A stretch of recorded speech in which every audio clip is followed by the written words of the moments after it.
안녕하십니까. 오늘부터 일주일간 뉴스공장 영장해설 전담 법무수석에서 무려 공장장 권한대행으로 승진한 이정열입니다.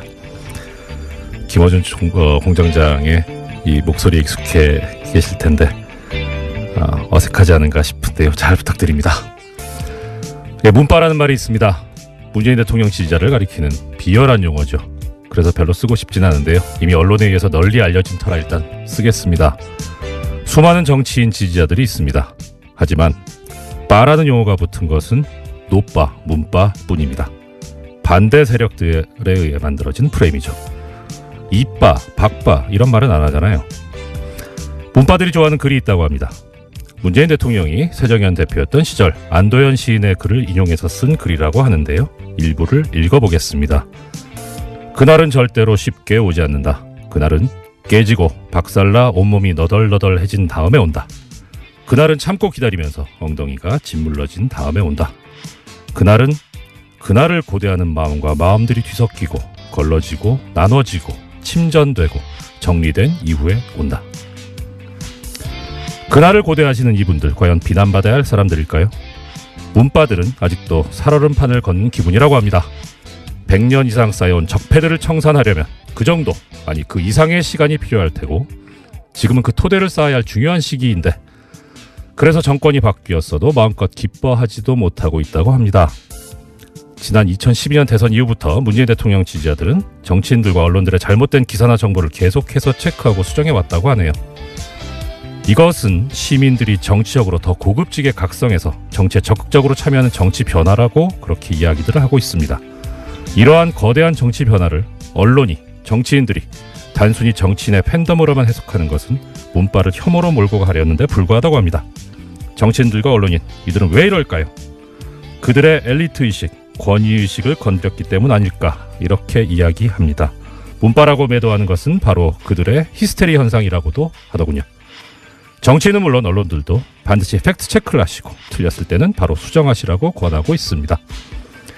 정치에 적극적으로 참여하시는 직전민주주의의 구현자, 헌법 제1조 제2항에 쓰여진 것처럼 대한민국의 주권자로 행동하시는 사람들, 이들은 빠라고 혐오되어야 할 사람들이 아니라고 합니다. 이들이 바로 국민이라는 것이죠. 위대한 대한민국 국민 여러분, 존경합니다. 메리 크리스마스. 이상 공장장 권한대행 이정열 생각이었습니다. 고맙습니다.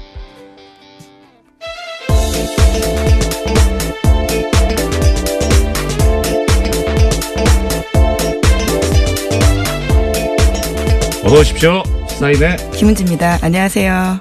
아이고, 그래서 여기 터줏대감이신데.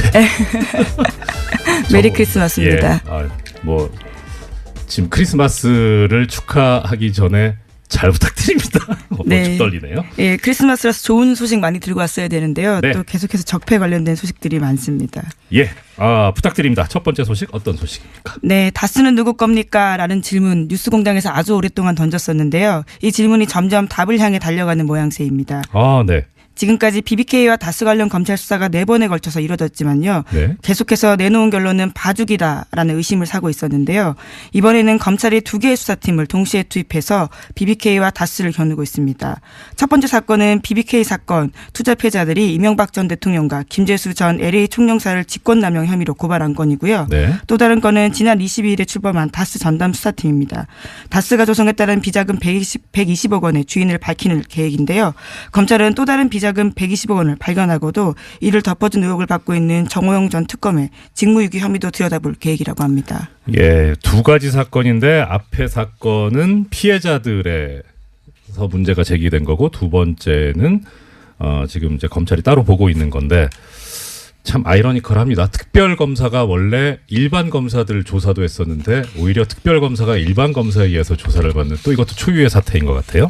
네, 그렇죠. 그래서요. 정호영 특검 같은 경우에는 해명을 내놓기도 했는데요. 드디어 네. 자기 입장을 내놓은 겁니다. 네. 전단팀이 꾸려졌다는 소식 때문에 입장 자료를 낸 건데 정 전 특검 같은 경우에는 특검법에 따른 수사 대상은 이전 대통령이 다스의 실질적 소유자인지 여부에 따라서 공직선거법 위반이 되는지 여부였다라고 밝히고 있는데요. 그러니까 자신은 철저하게 수사를 진행했는데 이명박 전 대통령이 소유자라는 증거를 찾을 수 없었다라고 밝혔습니다. 뭐 액면상으로는 맞는 말씀이긴 한데 사실 이 당시에 이 BBK라든가 다스 관련해 가지고 나왔던 것이 국민들의 의혹이 워낙 컸기 때문에 그래서 그런 여망으로 특별검사까지 나왔던 거잖아요. 그러면 국민들이 납득할 수 있고 국민들의 갈증을 풀어줄 수 있는 수사가 됐었어야 하는데 뭐 액면상으로 지금 이 정호영 특검 쪽에서 하시는 말씀이 맞다고 하더라도 국민들의 기대는 너무 못 미친 그런 네. 결과가 아니었나 싶습니다. 게다가 내부자들 증언들이 계속해서 나오고 있는데요. 당시에 수사 제대로 안 했다라는 것들은 네. 꽤 있기 때문에요. 그 당시에 정말 제대로 수사했는지에 대해서는 의문이 남을 수밖에 없는 것 같습니다. 예, 좀 이 그 내부자들이 이렇게 양심적으로 말씀해 주신 건 감사하긴 한데 이명박 전 대통령 입장에서 보면 사람 관리 좀 잘하시지 왜 이렇게 의리가 없을까요? 네, 그래서 그 내부자들도 이번에 검찰 조사를 받았다라는 보도도 나오고 있는데요. 네. 김종백 씨라고 이상은 다스 회장의 운전기사였던 것으로 알려진 인사입니다. 이분 같은 경우에는 굉장히 양심 고백을 많이 했었는데요. 네. 의미 있는 진술들이 많습니다. 네. 그래서 검찰이 지난 21일에 불러서 조사를 했다라고 하는데 JTBC 보도에 따르면 120억 원 관련된 다스 비자금 의혹으로 불렀다라고 하지만요. 김종백 씨가 저랑 통화를 했었는데요. 밝힌 디테일이 좀 다릅니다. 자신은 직권남용 혐의로 조사받았다라면서요. 그 혐의가 아니라 140억 관련된 거다라고 강조를 하시더라고요. 그리고 꽤 수사가 많이 되어 있고 그 검찰 수사의 아주 기본적인 자료들은 시사인 보도였다라는 이야기를 강조해달라고 하시더군요. 시사인의 김은지 기자님 보도였죠? 예, 저기 주진우 기자 보도이긴 했는데요. 같은 팀이시잖아요. 예, 그렇죠. 네, 예, 좋은 정통 시사주간지 시사인에서 보도했던 이 김종백 씨 사건 관련 기사 한번 또 찾아봤으면 좋겠습니다. 자, 그 다음 소식은요? 예, 하나 더 전해드리면요. 네. 또 검찰이 공소시효를 좀 다르게 판단하고 있다라는 JTBC 보도도 있습니다. 그러니까 140억 원 관련된 공소시효는요. 이제까지는 곧 2월 달이면 종료된다라고 알려져 있었는데요. 검찰이 다르게 판단했다라고 합니다. 대통령 재직 중에 발생한 혐의는 공소시효가 정지된다라고 판단해서요. 이와 관련해서는 이명박 전 대통령이 현직일 때 그 사건이 있었다라고 판단해서요. 2020년까지 공소시효를 판단했다라고 합니다. 예. 이게 140억이 조성되고 횡령된 것이 만약에 이제 대통령 취임 전이었으면 아까 말씀하셨던 대로 중간에만 빠지니까 그렇게 되는데 이 대통령 재직 중에 지금 국가기관을 동원해서 140억 원을 덮으라고 했다는 거잖아요. 예, 이런 직권남용 혐의는 지금 저 결론은 맞는데 JTBC 보도를 저도 봤었거든요. 들었는데 사실 우리 JTBC가 우리 뉴스공장에서 뭘 이야기를 하시면 이제 한 2달쯤 후에 단독 보도를 내시잖아요. 근데 보면은 뭐 12월 단독인 건 같아요. 예, 뭐 최초 단독인지는 잘 모르겠지만 아무튼 그런데 여기 나와 있는 것 중에 이제 내란 외환죄를 제외한 대통령의 재직 중 범죄에 대해서는 공소시효가 정지된다. 이게 근거가 헌법재판소 결정이다. 이렇게 보도가 나오더라고요. 근데 뭐 제가 JTBC 좋아하는데요. 이거는 헌법재판소 결정이 근거가 아니고 헌법에 있습니다. 헌법에. 예, 법에 있는 건데 이거 좀 너무 열심히 보신 거 아닌가? 예, 전직 판사님이 어떤 특기가 오늘 굉장히 나오는 중인 것 같은데요. 네. 네. 예, 아무튼 일단 공소시효가 좀 여유가 생겼다. 그래서 지금 다스가 누구 것이냐라고 우리가 많이 문제를 제기하고 있고 또 플란다스의 계획까지 지금 네, 그렇죠. 이제 국민들이 차분하게 또 꾸준하게 나가고 있는 모습들이 결실을 향해서 가고 있다라고 하는 아까 김은지 기자님 말씀이 좀 가슴에 와닿습니다. 예, 다음 소식은요? 네, 지난 20일 이원종 전 청와대 비서실장이 검찰에 소환돼서 조사를 받았습니다. 박근혜 정부에서 1억 5천만 원의 국정원 특수활동비를 받았다라고 자백했다라는 건데요.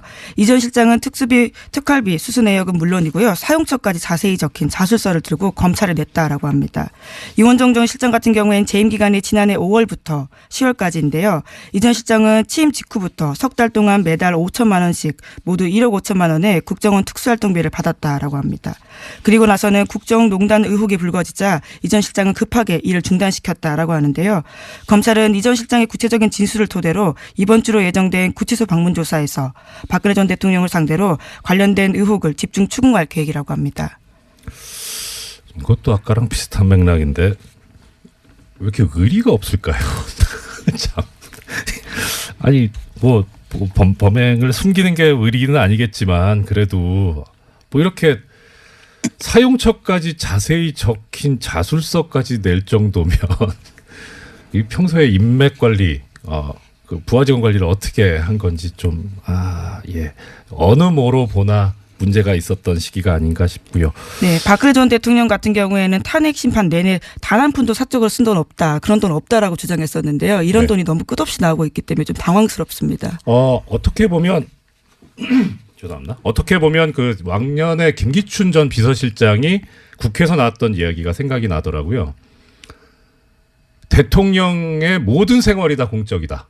그래서 관저에서도 업무를 본다. 네, 그러니까, 7시간 관련된 해명 때 그렇게 이야기했었죠. 그렇죠. 그러니까 본인은 사적으로 쓴 돈이 없다라고 하는 건 사적으로 쓰는 것도 다 공적인 활동이기 때문에 그래서 그렇게 말씀하신 거 아닌가. 아주 이런 그 창의적인 아이디어는 우리 법정에서 변론을 하시는 변호사님들이 반드시 배워야 한다는.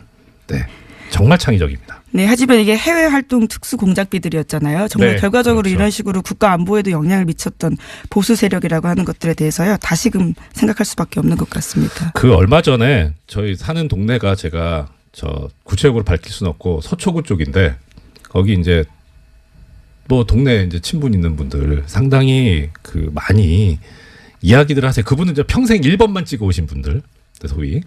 근데 그분들이 이야기하신 게 그거예요.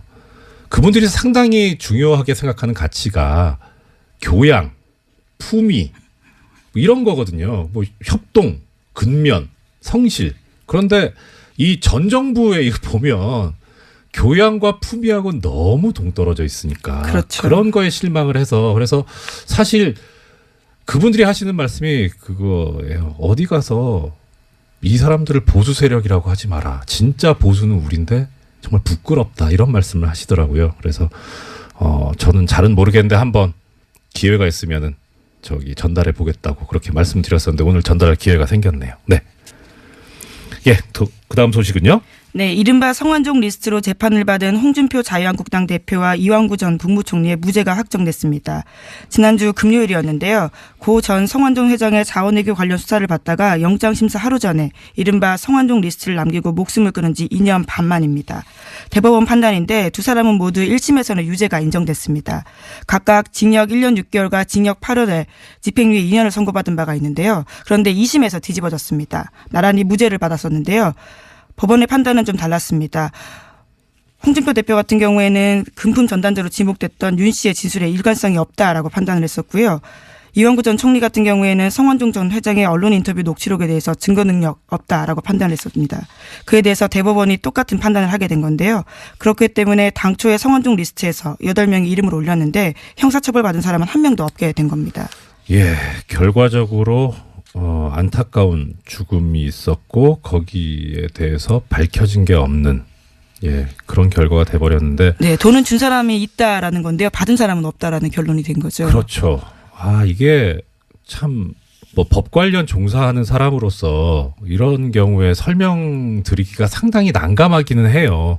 그러니까 우리 지금 법제상 이 형사처벌을 받으려면 엄격한 증명을 해야 된다. 그래서 상당히 이 증거를 좀 세게 요구를 합니다. 그러니까 뭐 많이 들어보셨을 겁니다. 심증은 가는데 물증이 없다라는 경우가 이런 경우죠. 더더군다나 지금 좀 어려운 이야기인데 이제 증거 능력이 없다. 이게 증거 능력이라고 하는 게 사실 좀 뭐 쉽게 말하면 증거가 될 수 있는 자격. 인 거예요. 그러니까 아무리 그게 믿을 만한 증거라도 증거가 될 수 있는 자격이 없으면 애시당초 증거의 대상에서 배제시켜 버리거든요. 뭐 예를 들어서 고문으로 자백을 받았다 하면 그 자백 내용이 사실과 맞아도 일단 고문을 했으니까 이건 증거로서 애시당초 고려하면 안 된다라는 그런 뜻인데 지금 여기서 왜 문제가 됐냐면은 사실 길게 말씀드리고 싶은 사건은 아닌데 이것만 알아두셨으면 싶습니다. 그러니까 그 성완종 전 회장의 이 말이 담긴 녹음 파일, 녹취록이 이게 그 경향신문 기자님하고 그렇죠. 통화를 인터뷰. 했었잖아요. 그리고 메모도 있었습니다. 메모도 있었죠. 그런데 이게 원칙적으로 이렇게 어떤 사람이 범죄 혐의에 관련된 글을 쓰거나 말을 하게 되면 그것은 법정에서 꼭 제출이 돼야 되고 그다음에 그것에 의해서 피해를 받는 사람이 반대 신문을 할 수 있는 권리가 보장이 돼야 되거든요. 방어권이 보장이 돼야 되는데 문제는 이제 이분이 돌아가셨잖아요. 그러니까 법정에 나오실 수가 없어요. 그래서 반대 신문이 안 되잖아요. 근데 그렇다고 또 증거 능력을 없애야 되느냐? 또 예외를 법에서 두고 있는데 특별히 신빙할 수 있는 상태에서 작성된 거라면 증거 능력이 있다는 겁니다. 증거들 쓰는 자격. 스스로 목숨을 끊을 정도로 강한 압박을 받으면서 한 진술이다. 뭐 이런 건가요? 그러니까 그게 이제 우리 같은 일반인 입장에서는 그렇죠. 예. 예, 아유 얼마나 억울하겠어. 판사님은 억울하니까. 일반인은 아니시잖아요. 아니, 지금은 예. 일반인. 예. 네. 지금도 판사도 아니고요. 네. 그러니까 얼마나 억울하면 죽겠어. 그러니까 그렇게 죽음을 앞두고 한 얘기인데 얼마나 신빙성이 있어. 네, 보통 그렇게 생각하죠. 그렇죠. 네. 그런데 이게 법에서 요구하는 게 특별히 신빙할 수 있는 상태라는 거는 판례에 의하면 이렇게 되어 있습니다. 거의 허위일 가능성이 없고 임의로 얘기했을 그런 합리적인 의심이 안 드는 그런 정도까지 원한다는 거예요. 왜냐하면 반대 신문을 안 하기 때문에. 그래서 상당히 엄격합니다. 그래서 좀 죄송합니다. 이 판결은 사실 좀 예상이 되기는 했었어요. 이 법조인들 사이에서 무죄 나올 것 같다 싶었는데 과연 옳은 판결인가라는 생각은 들어요. 그래서 결론적으로 이 판결을 보면서 들었던 생각이 이렇게 국민들하고 판결하고 괴리가 생기는데 만약에 판결 자체의 문제면 요 사법부를 뭐 어떻게 정리를 해야 되고 근데 이거는 법의 문제거든요.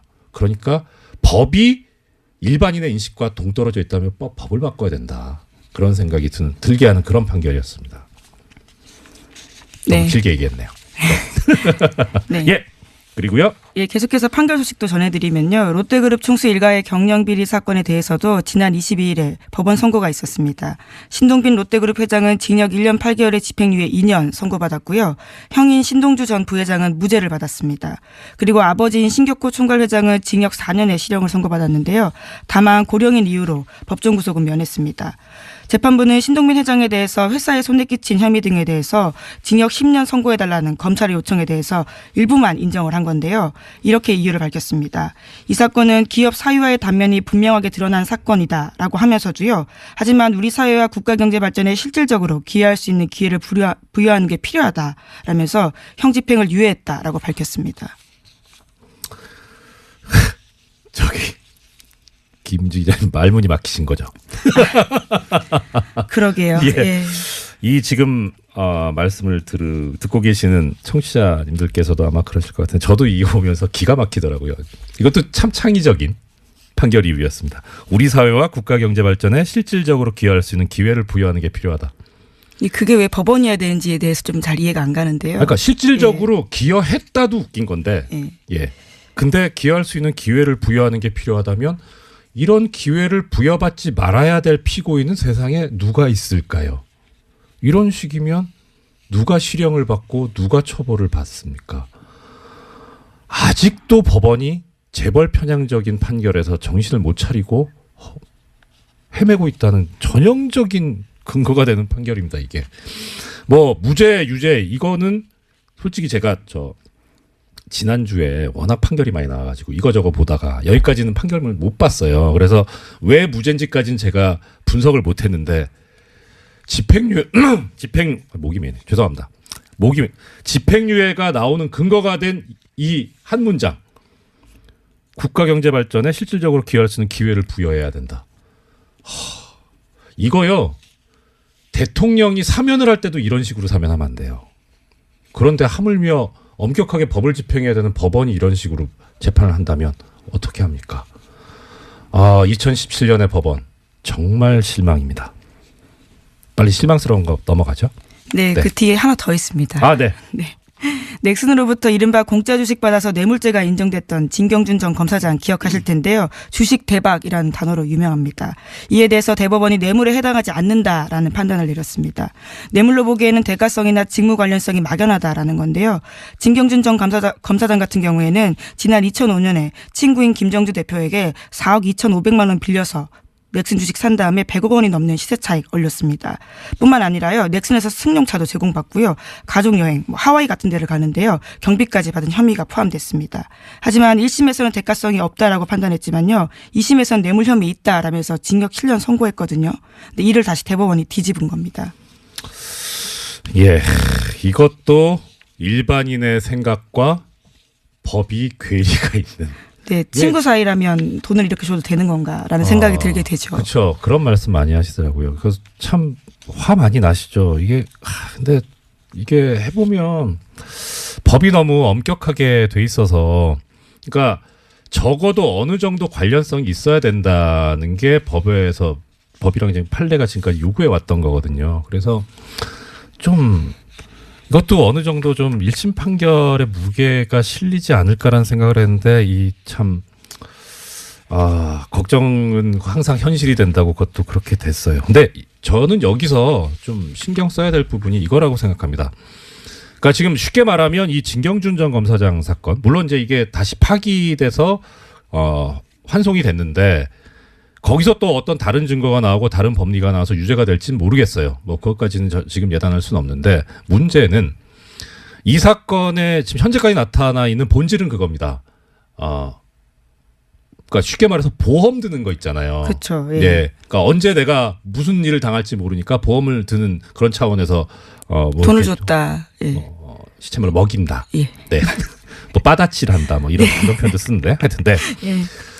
그게 범죄가 뇌물죄가 안 돼요. 그래서 기억하시겠습니다. 벤스 검사 사건 있었습니다. 예, 그렇죠. 그래서 반성적으로 나온 얘기게 소위 김영란법이에요. 그때 사랑의 징표다 뭐 이런 이야기를 했었었죠.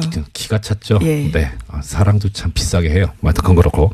그래서 우리가 이 판결에서 생각해봐야 될 부분은 김영란법을 지켜야 된다라는 거죠. 네, 관련해서 재미있는 기사가 하나 있더라고요. 좀 오래된 기사긴 한데 12월 7일자 더 PR이라는 매체에서 나온 기사입니다. 저 처음 봐요. 네, 김영란법 시행으로 막혔던 민간기업 언론재단의 기자 해외 연수 사업이 재개될 가능성이 열렸다라는 내용인데요. 예. 관련해서는 이제 완화 조치로 해석될 수 있어서 관계부처가 어떻게 할지 보인다라는 건데요. 예. 최근에 윤영찬 국민소통수석이 청와대 출입기자단 송년회 자리에서 이와 관련된 이야기를 밝혔다라고 합니다. 예, 이게 참 재밌습니다. 국민소통수석이 청와대 출입기자단 송년회 자리에서 뭐라고 얘기를 했냐면 언론인 해외 연수가 이 김영란법에 저촉되지 않는다라는 유권 해석을 국민권익위원장으로부터 받았다라는 얘기를 합니다. 왜 거기서 얘기를 합니까? 네, 하여튼 뭐 그건 또 다른 문제고, 재밌는 건 이겁니다. 언론인들께서 해외 연수를 가는데요. 공익재단의 비용으로 가요. 그 공익재단이 뭐냐면 삼성언론재단, LG상남재단 뭐 이렇습니다. 이게 지금 김영란법 때문에 막혀 있었어요, 작년에. 그래서 아무도 못 갔습니다. 그걸 지금 풀어달라는 거죠. 그러니까 쉽게 말하면 대기업 돈으로 유학을 보내달라는 얘기인 겁니다. 그래서 한번 찾아봤어요. 제가 궁금해가지고 어제 삼성언론재단 홈페이지를 들어가 봤는데요. 거기에 보면 이렇게 언론인들이 해외 연수를 가는 조건이 있습니다. 요건. 신청 자격, 소속사 대표의 추천을 받은 언론인, 1미디어그룹 1인 추천 이렇게 돼 있고요. 그 다음에 기간은 1년입니다. 뭘 지원하느냐. 체재비로 월 3,500달러, 미국 달러입니다. 학비로 연 $10,000, 본인 왕복 항공료 이렇게 지원을 합니다. 그렇게 해서 해마다 한 15분 정도 갔던 것 같아요. 명단도 쭉 있던데요. 보니까 유수한 언론사들입니다. MBC 뭐 16년 재작년을 기준으로 MBC, 한국경제, 조선일보, JTBC, 아시아경제, 머니투데이, YTN, 문화일보, 서울경제, 한겨레신문, 매일경제, 한국일보, 동아일보, KBS, CBS. 시사인은 없네요. 네, 없네요. TBS도 없고. 뭐 이래요? 아니 우수한 기자분들, PD분들을 이분들은 공부를 좀 시켜야 되겠다 해서 공익재단에서 보낼 수는 있죠. 보낼 수 있는데 잘하시는 시사인하고 TBS, 미디어문구 이런 분들은 안 계시고. 그리고 제가 좀 마음에 안 들었던 건 이겁니다. 추천 자격에 소속사 대표의 추천을 받아야 돼요. 그러면 대표하고 그 소속사하고 그 다음에 재벌하고 연결이 될 수 있다는 거죠. 이건 문제입니다. 예, 하다 보니까 벌써 시간이 이렇게 됐네요. 요거 제가 좀 더 조사해가지고 내일 다시 한번 하도록 하겠습니다. 더 전해주실 소식이 있는데 김은지 안녕하십니까. 오늘부터 일주일간 뉴스공장 영장해설 전담 법무수석에서 무려 공장장 권한대행으로 승진한 이정렬입니다. 김어준 공장장의 이 목소리에 익숙해 계실 텐데 어색하지 않은가 싶은데요. 잘 부탁드립니다. 문바라는 말이 있습니다. 문재인 대통령 지지자를 가리키는 비열한 용어죠. 그래서 별로 쓰고 싶진 않은데요. 이미 언론에 의해서 널리 알려진 터라 일단 쓰겠습니다. 수많은 정치인 지지자들이 있습니다. 하지만 바라는 용어가 붙은 것은 노바, 문바 뿐입니다. 반대 세력들에 의해 만들어진 프레임이죠. 이빠, 박바 이런 말은 안 하잖아요. 문바들이 좋아하는 글이 있다고 합니다. 문재인 대통령이 새정현 대표였던 시절 안도현 시인의 글을 인용해서 쓴 글이라고 하는데요. 일부를 읽어보겠습니다. 그날은 절대로 쉽게 오지 않는다. 그날은 깨지고 박살나 온몸이 너덜너덜해진 다음에 온다. 그날은 참고 기다리면서 엉덩이가 짓물러진 다음에 온다. 그날은 그날을 고대하는 마음과 마음들이 뒤섞이고 걸러지고 나눠지고 침전되고 정리된 이후에 온다. 그날을 고대하시는 이분들 과연 비난받아야 할 사람들일까요? 문바들은 아직도 살얼음 판을 걷는 기분이라고 합니다. 100년 이상 쌓여온 적폐들을 청산하려면 그 정도 아니 그 이상의 시간이 필요할 테고 지금은 그 토대를 쌓아야 할 중요한 시기인데 그래서 정권이 바뀌었어도 마음껏 기뻐하지도 못하고 있다고 합니다. 지난 2012년 대선 이후부터 문재인 대통령 지지자들은 정치인들과 언론들의 잘못된 기사나 정보를 계속해서 체크하고 수정해왔다고 하네요. 이것은 시민들이 정치적으로 더 고급지게 각성해서 정치에 적극적으로 참여하는 정치 변화라고 그렇게 이야기들을 하고 있습니다. 이러한 거대한 정치 변화를 언론이, 정치인들이 단순히 정치인의 팬덤으로만 해석하는 것은 문바를 혐오로 몰고 가려는데 불과하다고 합니다. 정치인들과 언론인, 이들은 왜 이럴까요? 그들의 엘리트의식, 권위의식을 건드렸기 때문 아닐까 이렇게 이야기합니다. 문바라고 매도하는 것은 바로 그들의 히스테리 현상이라고도 하더군요. 정치인은 물론 언론들도 반드시 팩트체크를 하시고 틀렸을 때는 바로 수정하시라고 권하고 있습니다. 정치에 적극적으로 참여하시는 직접 민주주의의 구현자, 헌법 제1조 제2항에 쓰여진 것처럼 대한민국의 주권자로 행동하시는 사람들, 이들은 빠라고 혐오되어야 할 사람들이 아니라고 합니다. 이들이 바로 국민이라는 것이죠.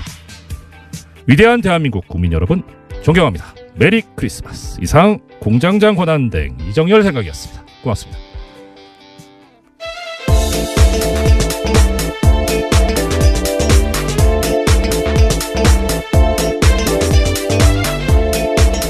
어서 오십시오. 시사인의 김은지입니다. 안녕하세요. 아이고 그래서 여기 터줏대감이신데. 메리 크리스마스입니다. 예, 뭐 지금 크리스마스를 축하하기 전에 잘 부탁드립니다. 좀 떨리네요. 예, 크리스마스라서 좋은 소식 많이 들고 왔어야 되는데요. 네. 또 계속해서 적폐 관련된 소식들이 많습니다. 예, 부탁드립니다. 첫 번째 소식 어떤 소식입니까? 네, 다스는 누구 겁니까? 라는 질문 뉴스공장에서 아주 오랫동안 던졌었는데요. 이 질문이 점점 답을 향해 달려가는 모양새입니다. 네. 지금까지 BBK와 다스 관련 검찰 수사가 4번에 걸쳐서 이뤄졌지만요. 네. 계속해서 내놓은 결론은 봐주기다. 당에 대한 주인을 받고자 하는 정치적 행위죠. 명분을 쌓기 위해서. 왜냐하면 전당원 투표를 붙이면 네. 아무래도 이렇게 투표율이 굉장히 낮거든요. 과거에도 보면 한 20% 수준 정도일 텐데 네네. 그렇게 된다면 반대 측에서는 지지자들이 참여를 하지 않을 거고 지금 이미 그 반대파 의원들은 그렇게 종용을 하고 있고요. 그렇다 보면 안철수 대표를 지지하는 분들 중심으로 투표를 하게 될 거고 거기에서 긍정적인 여론이 형성이 된다면 전당대회에서 합당을 추인하는 쪽으로 어떤 흐름을 형성하는데 이 전당원 투표를 활용했다 이렇게 보여집니다. 이런 고민도 있을 것 같아요. 네네네.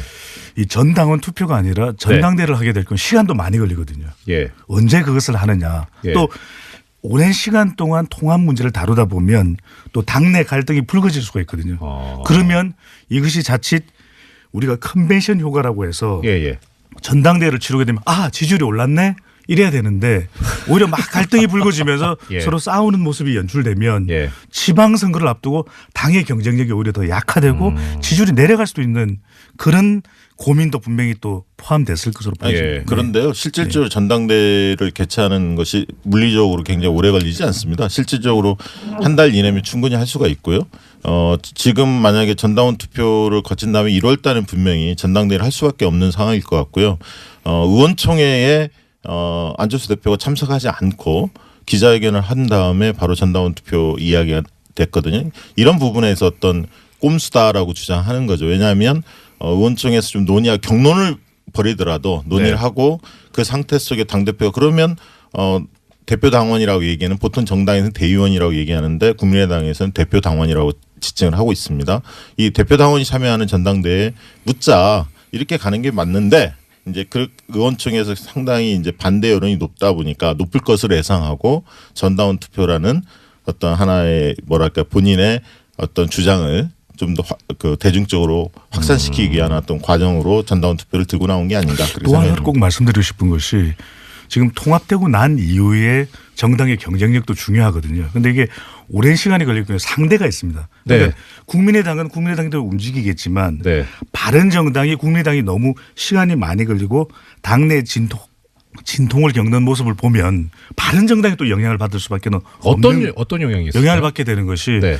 분명히 통합이라고 하는 것은 그 수준이 상당히 올라와 있어야 되거든요. 그렇죠. 그래야만 예. 통합에 대한 관심이 높아지면서 이 두 정당의 지지층을 중심으로 해서 더 확대되는 외연이 확대되면서 통합된 정당의 지지율이 올라갈 수 있는데 네네. 시간을 많이 끌면서 통합에 대한 에너지가 소진될 수 있는 것이죠. 우리도 왜냐하면 두 사람이 좋으면 좋다고 말을 해야 되는데 그렇죠. 시간이 너무 오래 걸리다 보면 약간 의심을 가지게 되거든요.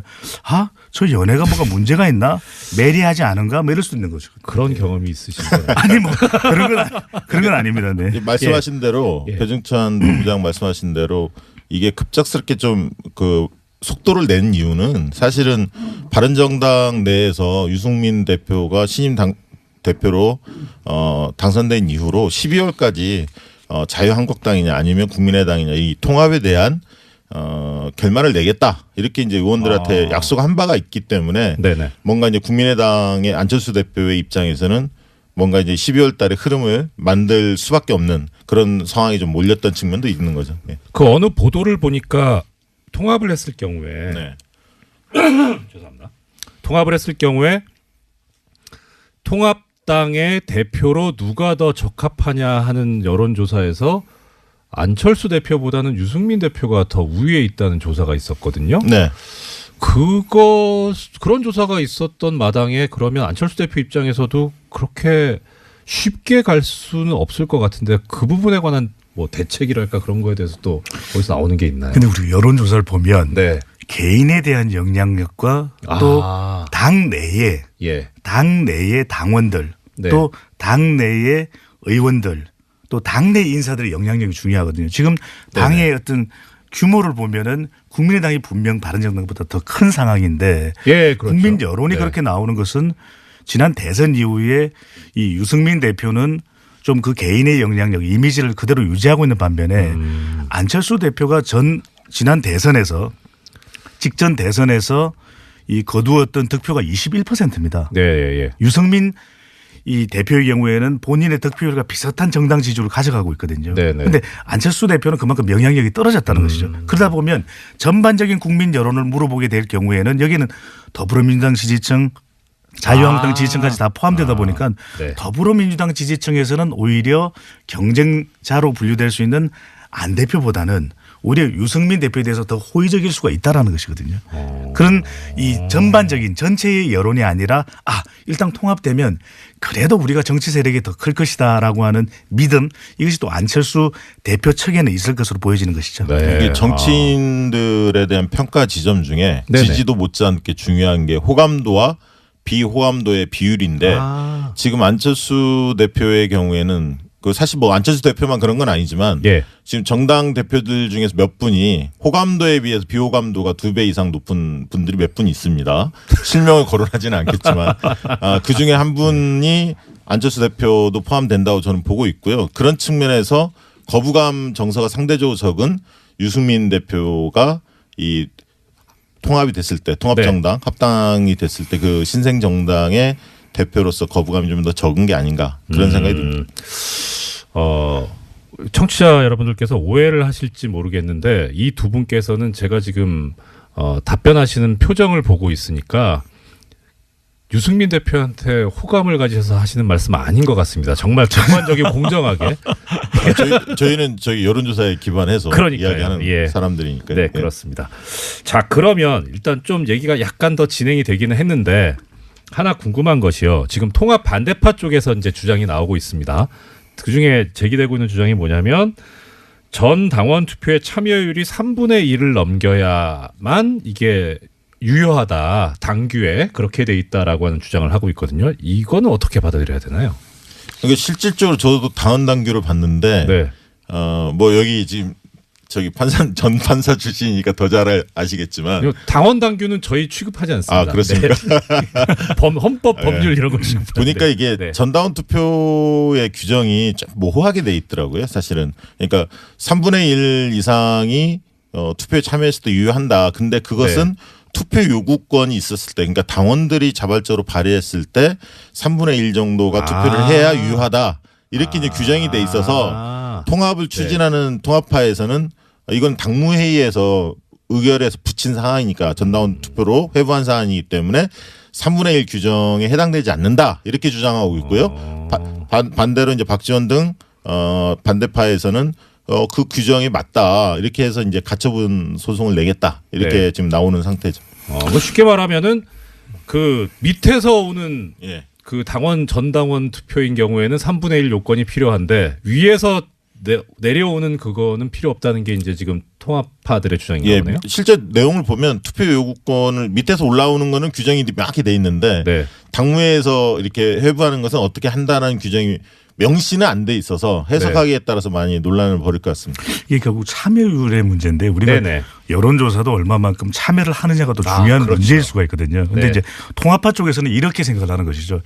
이것이 아주 중요한 현안인데 우리가 이 참여율을 명시할 일이냐. 오히려 당원들에게 전부 다의 물어는 본다. 그런데 네. 결과적으로 대답하지 않는 사람은 어쩔 수 없는 것 아니냐. 네. 그렇다면 최대한 참여하는 사람들 중에서 찬반을 따져 물을 것이다. 이런 명분을 가지고 있는 것이고요. 그런데 반대파 쪽에서는 사례가 있거든요. 과거에도 네. 보면은 당원들 전 당원 숫자가 몇 명인데 적어도 3분의 1이 아니면 적은 숫자니까 이걸로서 어떻게 전 당원의 의견을 대표한다고 볼 수 있겠느냐. 또 네. 한편으로는 통합 반대파에서는 전 당원 숫자로 기준으로 한다면 3분의 1을 넘기가 쉽지 않을 것이다. 네. 이런 또 그렇죠. 전망과 또 나름 전략적인 의미도 담겨 있는 것으로 그렇게 보여집니다. 제 기억으로 지난 그 전당대회 때 안철수 대표께서 당선되던 그 대회에서 아마 투표율이 18%, 20% 안 됐던 것으로 기억하고 있거든요.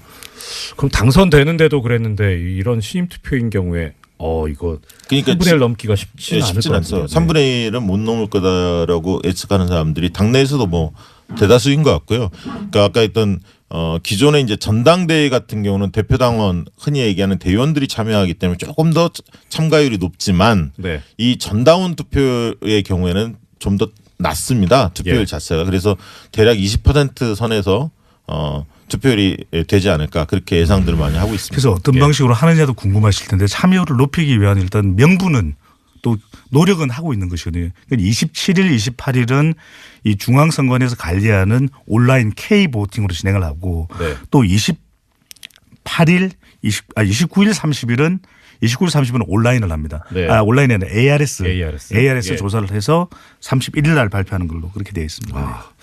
자, 뭐 국민의당이 워낙 이게 지금 급박하게 돌아가고 있어서 얘기를 오래 했습니다만 사실 지지율에 비해서 너무 많은 시간을 부여한 거 아닌가 싶습니다. 불공정하죠? 예. 뭐 그렇더라도 파트너인 그 바른정당 이야기 아까 잠깐 해주셨는데요. 여기 뭐 지금 통합과 관련해서 탈당도 지금 얘기가 나오고 있다는데 그건 또 무슨 네. 말입니까? 그러니까 바른정당의 지금 국회의원 숫자가 11명입니다. 네. 11명 중에 2명의 탈당설이 지금 나오고 있죠. 아. 예를 들면 언론에서 나오고 있지만 김세연 네. 부산 금정구 네. 그다음에 이제 인천 서구 쪽에 있는 이학재 네. 두 의원이 탈당할 가능성이 높다. 이렇게 좀 전망치가 나오고 있고 남경필 지사하고 원희룡 지사 두 분을 또 현역 단체장으로 갖고 있는데 광역단체장 두 분인데 남경필 지사의 경우에도 1월 내에 탈당하고 한국당으로 복당할 가능성이 높다. 이렇게 좀 전망이 나오고 있고 실제 그런 분위기가 감지되고 있습니다. 아, 그렇습니까? 예, 그리고 원희룡 지사의 경우에도 통합에는 찬성하지 않고 국민의당 통합에는 합류하지 않고 네. 무소속으로 나가든가 뭐 한국당으로 가든가 왜냐하면 이제 제주도 같은 경우는 무소속으로도 충분히 그 승부를 볼 수 있는 데거든요. 인물이 상당히 무소속이 많이 됐었으니까요. 네. 이제 그런 차이는 있고 또 오세훈 전 의원의 경우에도 국민의당과의 통합 대열에는 합류하지 않을 그런 어떤 전망이 예상되고 있기 때문에 실질적으로 바른정당의 전력에 거의 절반 정도가 이탈한다 이렇게 보여집니다. 그러면 이게 무슨 영향을 미치냐면 이 1월 한 15일에서 25일 사이에 국민의당이 결국 전당대회를 할 가능성이 높은데요. 왜냐하면 지금 상태로 봉합은 불가능합니다. 결국 전당대회에서 진검승부를 겨룰 수밖에 없는 상황인데 이 바른정당의 이 연초의 흐름이 국민의당 전당대회에 영향을 미칠 가능성이 상당히 크죠. 오히려 바른정당의 절반 정도가 이탈한다고 친다면 왜냐하면 배지들이야 11명 중에 2명이 나가지만 거물급인 그 오세훈 남경필 원희룡은 상당히 중요한 인물이란 말이죠. 영향 크게 미친단 말이죠. 그분들이 만약 이탈한다면 이제 국민의당 중립지대에 있는 분들 그러니까 통합파도 아니고 반대파도 아니고 유보층에 있는 분들의 표심이 그럴 바엔 왜 합치지? 라는 목소리가 상당히 높아질 가능성이 있습니다. 저 같아도 그럴 것 같아요. 그게 목소리와 힘이 필요한데 몸집이 필요한데 안 계신다면 우리가 통합이라는 게 그래서 여론조사를 실시하더라도 대선 직전에 통합을 한다. 후보 간에 뭐 연대를 한다. 이런 것들은 상당히 적극적으로 선거를 앞두고 있기 때문에 대선 전에도 그런 이야기들이 많이 나오지 않았습니까? 그런데 당대당이 아직 지방선거를 앞두고는 있지만 통합이 되기 위해서는 이념도 좀 비슷해야 되고 정책 성격도 좀 닮아 있어야 되고 또 인물들 간의 융화도 돼야 되거든요. 이게 되는 것이냐라는 이야기가 지금 이 본물처럼 또 터져 나오고 있는 부분이고 그런데 중요한 것은 이 여의도 정치권의 의견도 중요하지만 지역 내에서의 또 이 지지층들의 유권자들의 의견도 상당히 중요하거든요. 그게 그러니까 사실 제일 중요한 거 아닙니까? 그러니까 영남권에서는 오히려 바른정당으로 있는 것이 내년 지방선거에 더 유리할 수 있다. 그럼 이들은 통합되는 국민의당에 몸담고 있기보다는 오히려 이탈해서 무소속이나 좀 눈치를 보다 자유한국당 쪽으로 옮겨갈 기회를 잡는 것이 더 나을 수도 있다는 것이거든요. 그렇기 때문에 이 통합에서 중요한 것이 얼마만큼 이 바닥으로부터 이탈을 최소화할 수 있는 명분을 만들 수 있는지가 상당히 중요했는데 그 부분이 흔들린 것이 지금 통합에서 계속해서 이 비판적인 목소리가 나오고 있는 이유로 보여집니다. 그러니까 바른정당이 대선 이후에 어떤 그 보수 혁신을 주창을 했는데 실질적으로 국민들한테 비친 모습은 자유한국당하고 뭐가 다르지? 라는 부분들에 대한 명쾌한 답을 주지 못했다는 거죠. 그러니까 주요 현안에 대한 입장도 그렇고 국회에서 주요 의제들을 다룰 때 법안을 통과할 때 거의 자유한국당하고 보조를 맞췄거든요. 그렇다면 보수혁신 말만 보수혁신이지 실제 보여준 게 뭐냐 이런 어떤 물음표가 생겼고 그런 측면에서 본다면 그러면 오히려 자유한국당이 보수의 본류이기 때문에 보수층의 그 마음들이 바른정당에 좀 갔다가 다시 자유한국당 쪽으로 옮겨가는 게 아닌가. 특히 영남 같은 경우는 거의 보수층들이 바른정당이 영남에서 지지율이 별로 좋지 않습니다. 실질적으로 거의 자유한국당 쪽으로 좀 쏠리고 있거든요. 그렇게 본다면 영남에서 바른정당의 간판을 들고 나가기 쉽지 않다. 그렇다면 국민의당하고 합친들 영남에 있는 분들이 봤을 때 바른정당보다는 자유한국당으로 보수층 같은 경우는 간판을 달고 싶은 거죠. 특히 아까 김세훈 의원 같은 경우 부산 금정구는 부산 지역 내에서도 굉장히 보수층이 강한 지역입니다. 금정구가. 그렇기 때문에 당내에서 그동안에 김세현 의원을 지지했던 많은 분들이 자유한국당 복귀를 바라고 있거든요. 이런 여론을 무시할 수 없다는 거죠. 그러니까 통합하는 통합정당이 지지율을 적어도 20% 이상 훌쩍 뛰어넘는다. 자유한국당보다는 더 높고 더불어민주당과 경쟁하는 정도 수준으로 나올 거라고 예상된다면 이 통합이 상당히 가속도가 붙을 수 있는데 지금 또 국민의당과 바른정당의 지지율이 엇비슷하거든요. 이것도 이 걸림돌이 되는 걸로 보여집니다. 국민의당 바른정당 통합 관련 하나만 더 얘기하고 싶은데. 저기 그 대표님 저 일단 시간이 많이 돼서 지금 제일 중요한 것은 다수파인 저 더불어민주당하고 자유한국당 얘기를 못해서 3부에서 이 부분 좀 더 이어가도록 하겠습니다. 3부에서 뵙겠습니다.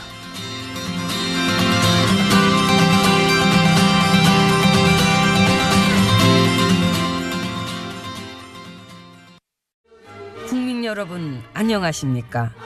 오늘 성탄절을 맞아 제가 오랜만에 드릴 말씀은 정직하자. 제발 사사로운 이익을 탐하지 말자. 그리고 자기 자리에 맞는 본분을 좀 지키자는 것입니다. 명심해 주시기 바랍니다. 메리 크리스마스. 김어준의 뉴스공장. 예, 2부에 이어서 박시영 민지코리아 부대표님 그리고 배종찬 리서치 본부장님 모시고 이야기 좀 더 듣겠습니다. 제가 하나 좀 궁금한 게 있어가지고 여쭤보겠습니다. 사실 지금 이제 이 두 분 지금 전문가분들 나오신 분들께서 여론조사를 전문으로 하시는 분들인데 실제 이제 그럴 것 같아요. 여론조사를 했을 땐 막 이렇게 된다고 이렇게 조사가 나왔는데 실제 가보면 아닌데 하는 경우가 꽤 있었거든요. 특히 지금 이번에 이제 지금 국민의당과 바른정당 통합과 관련해서 두 분 전문가들께서 보시기에 정말 이거 여론조사대로 시너지 효과가 나옵니까? 어떻게 예상하십니까? 보통 1+1은 2가 아니라 3이 될 수 있다. 이런 네. 기대감을 가지고 보통 이제 합당이나 통합을 추진하는데요. 네네. 이번 상황을 보면 각 당이 둘 다 상처를 많이 받는 가운데, 그러니까 전력이 상당 부분 이탈하는 가운데 통합이 될 가능성이 크기 때문에 합당이 될 가능성이 크기 때문에 네네. 저는 1+1이 2가 아니라 예. 3이 아니라 1.5 정도에 그칠 가능성도 있다. 이렇게 전망하고 있습니다. 예, 그렇게 되는 이유, 우리가 통합을 한다든지 이렇게 네네. 될 경우를 이른바 개업 효과라고 하는 것이거든요. 예. 개업을 하면 막 떡도 돌리고 다들 잘 되겠네, 잘 될 거야 하는 기대감을 가지는 개업발 것이거든요. 이런 말 쓰는데 그거랑 같은 겁니까? 비슷합니다. 네. 그러니까 이제 기대감인 것이죠. 예, 예. 근데 문제는 뭐냐면 그 기대감이 현실화되느냐. 개업을 네. 하고 나서 이 음식도 좋아야 되죠. 메뉴도 좋아야 되죠. 사업 내용도 충실해야 되는데 네. 그것이 뒷받침되지 않으면 그 지지율이 점점 사라져가게 되는 것이거든요. 그래서 그 기대감만큼 부응해 줄 수 있는 그런 컨텐츠를 갖출 수 있느냐가 매우 중요한 것이죠. 실력의 문제겠군요. 네. 그리고 하나 더 이야기하고 싶은 건 뭐냐면 이번에 이제 국민의당 전당대회 관전 포인트가 네, 저도 그게 궁금합니다. 그러니까 결국은 봉합하는 시기는 지났고요. 누군가는 떠나야 합니다. 그럼 누가 떠날 것이냐 이 문제를 결정짓는 전당대회인데 가장 큰 전리품이 뭐냐면 비례대표가 13분이 있습니다. 국민의당에. 네. 이 비례대표를 누가 가져갈 수 있냐의 게임입니다. 그렇죠. 예. 네. 왜냐하면 지금 통합 찬성파들도 10명 남짓이고 반대파들이 15분 이상 좀 되고 중간에 유보층들도 한 10몇 분 되는데요. 결국은 만약에 부결이 됐을 때 합당이 부결이 됐을 경우에는 안철수 대표를 지지하는 분들이 탈당할 수밖에 없을 텐데 네. 그렇게 됐을 때 비례대표는 배지를 떼야 합니다. 그렇죠. 나갔을 경우. 그럼 10명 미만일 거다. 6, 7명 뭐 이런 이야기들이 나오고 있습니다. 반대로 통합이 추인이 됐을 경우에는 호남의 그렇죠. 의원들 이런 분들도 한 15명 넘기가 쉽지 않을 거다. 이런 네. 전망들도 나오고 있거든요. 그렇기 예. 때문에 비례대표를 누가 가져가느냐. 이 싸움이 상당히 중요하고요. 결국 통합 자체가 순탄하지 않을 것 같다. 이런 전망입니다. 참. 자, 그러면 결국 이제 이것이 가는 지금 그 다음 차수의 단계는 내년 지방선거일 텐데 일단은 뭐 현재 상태로면은 지난 대선 때 있었던 오자구도는 일단 절대로 아닐 듯도 싶은데요. 뭐 그럼 어떻게 이건 또 전망하고 지켜봐야 하나요? 선택지가 정리되는 그런 방향을 나타내고 있거든요. 왜냐하면 지금도 이 국민의당과 바른정당이 통합 논의가 되는 것은 뭔가 변환이 있어야 되겠다. 그 이유는 또 지방선거 때문인 것이고 네. 왜냐하면 가장 정치권에 큰 변화가 도모되고 있는 이유는 대통령의 지지율이 매우 높다라고 하는 것. 또 더불어민주당이 지난 대선 이후 50% 내외의 지지율로 독주하고 있거든요. 그러다 보면 야권에서는 뭔가 변화를 줄 수밖에 없다는 것인데 그렇다면 지금 이 더불어민주당을 중심으로 한 진보 그리고 지금 통합 논의가 이루어지고 있는 중도 외연 학대 그리고 자유한국당을 중심으로 한 보수 이렇게 선택지가 이전에는 5개의 정당별 선택지였다면 이제는 좀 정책의 성향, 이념 성향별로 한 3개의 선택지로 이 정리가 될 가능성이 매우 높다고 하는 것이죠. 네, 그리고 일부 지역에서는 자유한국당과 이 통합되는 정당끼리 네. 바른정당과 국민의당 일부가 지금 통합되는 이 신생정당과의 연대가 이루어질 가능성이 많습니다. 단일화가. 그래서 사실상 1대1 구도로 치러지는 지역들도 제법 있을 것으로 그렇게 보여집니다. 근데 그렇게 되면 사실 그러니까 뭐 통합 정당이 탄생했다고 가정을 하고요. 통합 정당에 들어가는 국민의당 분들은 자유한국당과 연대를 한다는 거에서 상당히 거부감 있지 아니, 않을까요? 그래서 통합정당에서 그걸 반대하는 분들은 네. 탈당하는 거고요. 통합 반대파가 있는 거. 결국 네. 거기가 분화된다는 전제 네. 하에서 이야기하는 겁니다. 그렇지만 통합 반대파 쉽게 얘기하면 호남신당이 만들어진다 하더라도 이분들이 뭐 전 지역에서 후보를 낼 수 있는 상황은 아니기 때문에 주로 이제 호남권에서 후보를 낼 거고요. 네. 그렇다면 나머지 지역에서는 자유한국당과 민주당이 1대1 구도가 많이 형성이 될 거다. 그리고 이 안철수, 유승민이 결합된 정당도 모든 지역에 후보를 낼 수 없기 때문에 어떤 지역은 3파전이 될 거고 물론 이제 정의당도 있습니다만 어떤 지역은 1대1 구도로 갈 가능성도 있다. 이렇게 보입니다. 지방선거를 생각하면 중요한 것이 호남과 부산인데 네네. 왜 국민의당의 이 호남 지역의 의원들이나 당원들은 좀 통합에 소극적이고 반발을 하는 것인가? 그건 지금 더불어민주당의 지지율이 호남 지역이 압도적이거든요. 네. 그렇다면 오히려 바른정당과 통합하는 시너지 효과가 나기보다는 네네. 오히려 국민의당 의원들 또 지방자치단체장으로 출마하는 분들에게 또 광역단체장 출마 후보들은 역시너지 효과가 날 수 있는 것이죠. 왜 바른정당과 통합을 했느냐. 그렇죠. 그런 것 때문에 지방선거를 생각한다면 역시 반발할 수밖에 없는 이유. 또 한편으로는 오히려 이것이 영남권과 또 수도권 쪽에는 도움이 된다고 하지만 과연 기존의 더불어민주당의 높은 지지율 그리고 자유한국당이 그래도 아직까지 이 지지층이 견고한 영남권을 극복할 수 있을지라고 하는 또 이 걱정과 그렇죠. 기우도 있다라고 하는 것입니다. 예. 자, 그러면 아마 오늘 마지막 질문이 될 것 같습니다. 뭐 지방선거 관련해 가지고 지금 얘기가 나온 것이 지방선거와 함께 개헌 국민투표를 동시에 해서 마무리하자라는 이야기가 있는데요. 여기에 대해서 그런데 또 신기한 것이 여론조사를 하면 개헌 쪽이 찬성 쪽이 우세한 것 같은데도 국민들이 별 관심이 없어 보여요. 네. 예, 여기에 대해서 두 분 짧게 네. 말씀 듣고 그러니까 마무리하겠습니다. 이번 선거에서 가장 중요한 포인트 중에 하나가 개헌 정국을 이해하는 겁니다. 아. 잘 이해를 하는데요. 네. 개헌의 주요 고리가 지방 분권하고 네. 기본권이 될 겁니다. 물론 선거구제도 있지만, 근데 이 특히 지방 분권에 대해서 획기적으로 강화하려고 하는 게 대통령의 뜻이거든요. 네네. 근데 이제 개헌의 주도권을 대통령이 쥐게 돼 있습니다. 왜 국회에서 합의를 못했기 때문에 네. 연두 기자회견부터 이 부분을 이제 적극적으로 제기를 할 텐데 문제는 자유한국당 소속의 기초단체장이나 광역단체장들이 이 부분에 동의를 한단 말이죠. 지방분권. 왜냐하면 재정이 늘어나기 때문에. 그런데 자유한국당이 개헌에 대해서 소극적으로 나왔을 때 지방선거를 치를 수 있느냐. 이 지방분권 드라이브가 걸렸을 때 이 부분에 대한 굉장히 공경에 처할 가능성이 있습니다. 그래서 개헌 드라이브를 거는 것이 정부 여당한테는 굉장히 호재로 작동할 가능성이 있습니다. 그리고 이 부분이 개헌을 했을 때 무엇이 내 삶에 바뀌지? 이 부분들이 아직 전달이 안 돼 있어서 맞습니다. 그런데 네. 이걸 이제 본격적으로 한다면 기본권과 지방분권을 통해서 내 삶이 어떻게 바뀌는지가 많이 홍보가 된다면 그 개헌에 대한 어떤 공감도나 적극성 이런 부분들이 바뀔 가능성이 내 삶에 얼마나 영향을 미치냐의 문제네요. 본부장님 그리고 짧게 필요성입니다. 필요로 보면 개헌 필요하던데 지금 이 시점에 가장 필요하냐 가장 우선해야 되냐면 외교, 안보, 경제, 적폐 청산이 먼저다라는 민심으로 보여집니다. 맞습니다. 네, 지금까지 여의도 정가, 연말정국 그리고 새해 전국 전망에 관해서 박시영 윈지코리아 부대표님 그리고 배종찬 리서치 본부장님 모시고 이야기 들어봤습니다. 오늘 말씀 감사합니다. 감사합니다. 예, 이명박 전 대통령이 실소유주다라고 하는 의혹이라고 하는데 아시는 분들은 다 아시죠? 네, 아무튼 다스에 대해서 검찰이 본격적인 수사에 들어갑니다.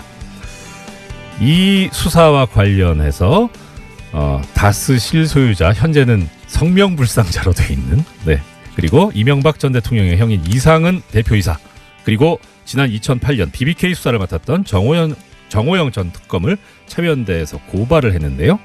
오늘 이 자리에 이 고발하신 참여연대 안진걸 사무처장과 함께 이 고발에 나선 배경과 향후 수사 전망을 한번 알아보도록 하겠습니다. 처장님 반갑습니다. 네, 안녕하십니까. 술자리에서만 보다가 여기서 보니까 이상하네요. 예, 그럼에도 불구하고 특성탄 메리 크리스마스입니다. 예, 고맙습니다. 자, 먼저 참여연대하고 민변에서 다스 문제에 관련 고발장을 제출하게 됐는데 왜 그러셨습니까? 아니 우리 국민들께서 플랜다스의 개, 블란다스의 플랜다스의 개로 블란다스의 개. 정말 이 다스는 누구 겁니까라는 대유행어를 만들어내고 네. 그거 이어서 실천까지 하고 계시는 거잖아요. 전례가 없는 모금이고 진상규명 운동이거든요. 거기에 지금도 광화문 광장 그리고 논현역 이명박 전 대통령 자택 일대에 수백에서 수천 명의 시민들이 이명박 전 대통령 시절에 각종 불법과 비리와 악행을 규명하고 처벌해야 된다, 엄벌해야 된다라는 집회 시위를 하고 계십니다. 아이, 추운데. 그런 상황을 보면서 시민단체들이 뭐 앞서지는 못한다 하더라도 때로는 좀 뒤처진다 하더라도 시민들과 늘 함께 해야 되기 때문에 지난 정권의 적폐 중에 가장 핵심이 사실은 박근혜 적폐하고 이명박 적폐지 않습니까? 그중에 핵심이 BBK 다스 도곡동 의혹이거든요. 이게 도곡동 땅이 다스로 돈이 BBK로 갔잖아요. 190억. 그렇죠. 그렇다면 이 실소유주가 누구나 한 건 누구나 다 알 텐데 그럼에도 불구하고 진상규명과 엄벌이 필요하기 때문에 정식 고발을 한 것입니다. 판사 검사들만 모르는 것 같아요. 판사님들 많이 아시는데 검사님들이 애써서 외면하지 않았나. 근데 검찰 개혁이 시대적 하던데 이 사건 잘 처리하면 신뢰 회복이 많이 되지 않겠습니까? 예. 자, 그러면 고발 제기하셨는데 그 고발장에 누구를 상대로 어떤 내용으로 고발을 하신 건지 좀 설명을 부탁드립니다. 먼저 이 고발은 이제 참여연대뿐만 아니라 우리 민변 민주사회련 변호사님이 같이 했습니다. 네. 특히 민변에 이제 우리 요즘 민변에 삼김이라는 분들이 있는데, 그래요? 김종보 변호사, 김종휘 변호사, 김남근 변호사 이렇게 삼김이 열심히 고발장을 쓰시고 감수를 해주셨다.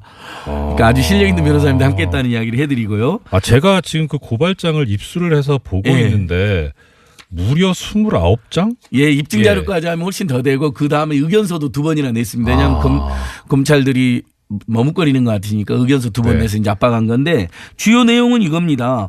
그 정호영 특검 시절에 분명히 80억 정도가 빠져나가서 나중에 2008년도쯤에 이제 120억 정도로 환수시켰다는데 그렇죠. 그 사이에 엄청 돈이 분 거죠. 네. 이게 비자금이 아니면 무엇이겠느냐. 근데 비자금은 반드시 횡령을 동반하게 되어 있잖아요. 그렇죠. 횡령배임이 나오죠. 회사돈을. 그래서 특경가법상 그중에도 이제 액수가 크기 때문에 특경법상 횡령.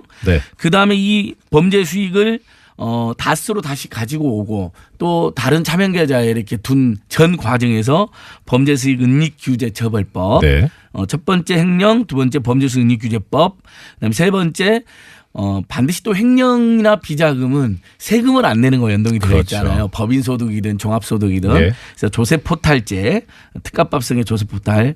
그다음에 네 번째로 이제 정호영 특검이 이 모든 사실을 알고도 덮어버린 거거든요. 기소도 안 했고 심지어 발표도 안 했습니다. 최소한 기소는 못한다 해도 발표는 했어야죠.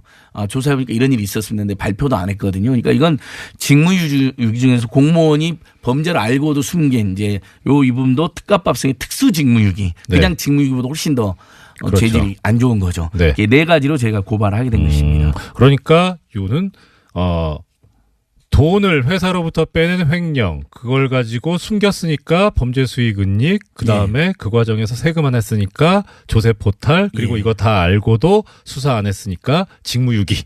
맞습니다. 정리를 잘 해주셨네요.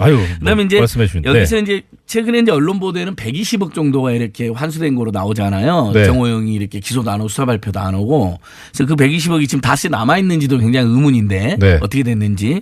다만 분명한 것은 2020년대 한겨레 신문이 먼저 보도를 했었습니다. 최근에 JTBC만 보도한 게 아니고 뉴스공장이 보도되면 JTBC가 이렇게 또 보도해서 제주는 뉴스공장에 버리고. 돈은 JTBC에 본다는 그런 속담이 있는데 잘 알고 계시는군요. 아침에도 우리 김인지 기자님 그 이야기도 하셨잖아요. 근데 그때 한겨레 신문 보도하면 다스팀 수사 관계자들은 비자금이 130억에서 150억 된다고 되어 있습니다. 그러니까 이게 왜 중요하냐면 지금 공소시효 문제와 관련해 가지고 그렇죠. 이것이 처음에 빼돌려진 2002년이나 3년경이면 공소시효 10년이 지나 있기 때문에 수사 대상이 안 된다라는 자꾸 일각의 이야기가 있잖아요. 근데 이게 들어온 돈은 2008년도에 들어온 건 확실하거든요. 그때까지 늘 횡령 상태로 있었고 80억에서 120억으로 늘어났으면 그 사이에도 계속 횡령이 있었을 가능성이 높잖아요. 무슨 이 사람들이 투자의 기재도 아니고 그리고 오히려 그 특별검사 당시 정부 특별검사 수사 관계자는 130, 150억이나 될 거라고 추정을 했기 때문에 이 전반을 보면 2008년도까지 횡령이 벌어졌거나 범죄 수익 은닉이 벌어졌을 가능성이 매우 높잖아요. 조세포탈도 그러니까 이것들이 다 대부분 공소시효 10년 이상이니 10년이니까 지금 공소시효 남아 있는 거죠. 특수직무유기도 공소시효 10년이어서 지금 이제 이것은 2028년 2월 달 이제 특검 활동 끝난 때로 기산돼서 지금 얼마 안 남았다 해서 검찰이 빨리 수사하라는 여론인 거거든요. 그래서 이 비자금 액수도 특정되지 않았습니다. 120억으로 처리 알려졌지만은 더 될 수도 있다. 그렇죠. 이 부분도 저희가 주목해야 될 것 같습니다. 그러니까 지금 다스나 BBK 관련해서 수사가 이루어지지 않고 기소가 이루어지지 않았는데 그 공소시효가 지금 고발된 대상 중에 이제 이명박 전 대통령 같은 경우에는 대통령으로 재직 중인 기간에는 공소시효가 정지되니까 상관이 없는데. 네, 맞습니다. 근데 지금 뭐 정호영 특검이든 뭐 이상은 대표이사든 이분들은 대통령이 아니기 때문에 2008년도에 범죄행위가 끝나서 그때부터 공소시효가 시작된다고 보면 10년이니까 예. 그러니까 지금 이제 2018년. 근데 그것도 2008년도 초반이었기 때문에 지금 2018년 초반에 끝난다는 그 말씀이신 거죠. 빨리 수사해야 되고 예. 신속히 엄청나게 수사를 해야 되고 일각에서 이야기한 것처럼 2003년도 이때쯤에 범죄이기 때문에 공소시 지났다는 말은 네. 충분히 반박이 가능하다. 그렇지 않다. 이 범죄는 2008년까지 이어졌고 예. 그 후로도 심지어 그 후로도 어떤 일이 있었는지 그동안 도곡동 땅 다스 BBK 자금으로 봤을 때 또 이명박 전 대통령의 그 꼼수 대망 성격을 봤을 때 분명히 뭔가 의혹이 있을 수 있다 이런 거죠. 지금 처장님 말씀은 불리한 진술이 될 수 있습니다. 어떻게요? 그 변호 못 해드립니다. 지상파에서. 예. 네, 농담이고요.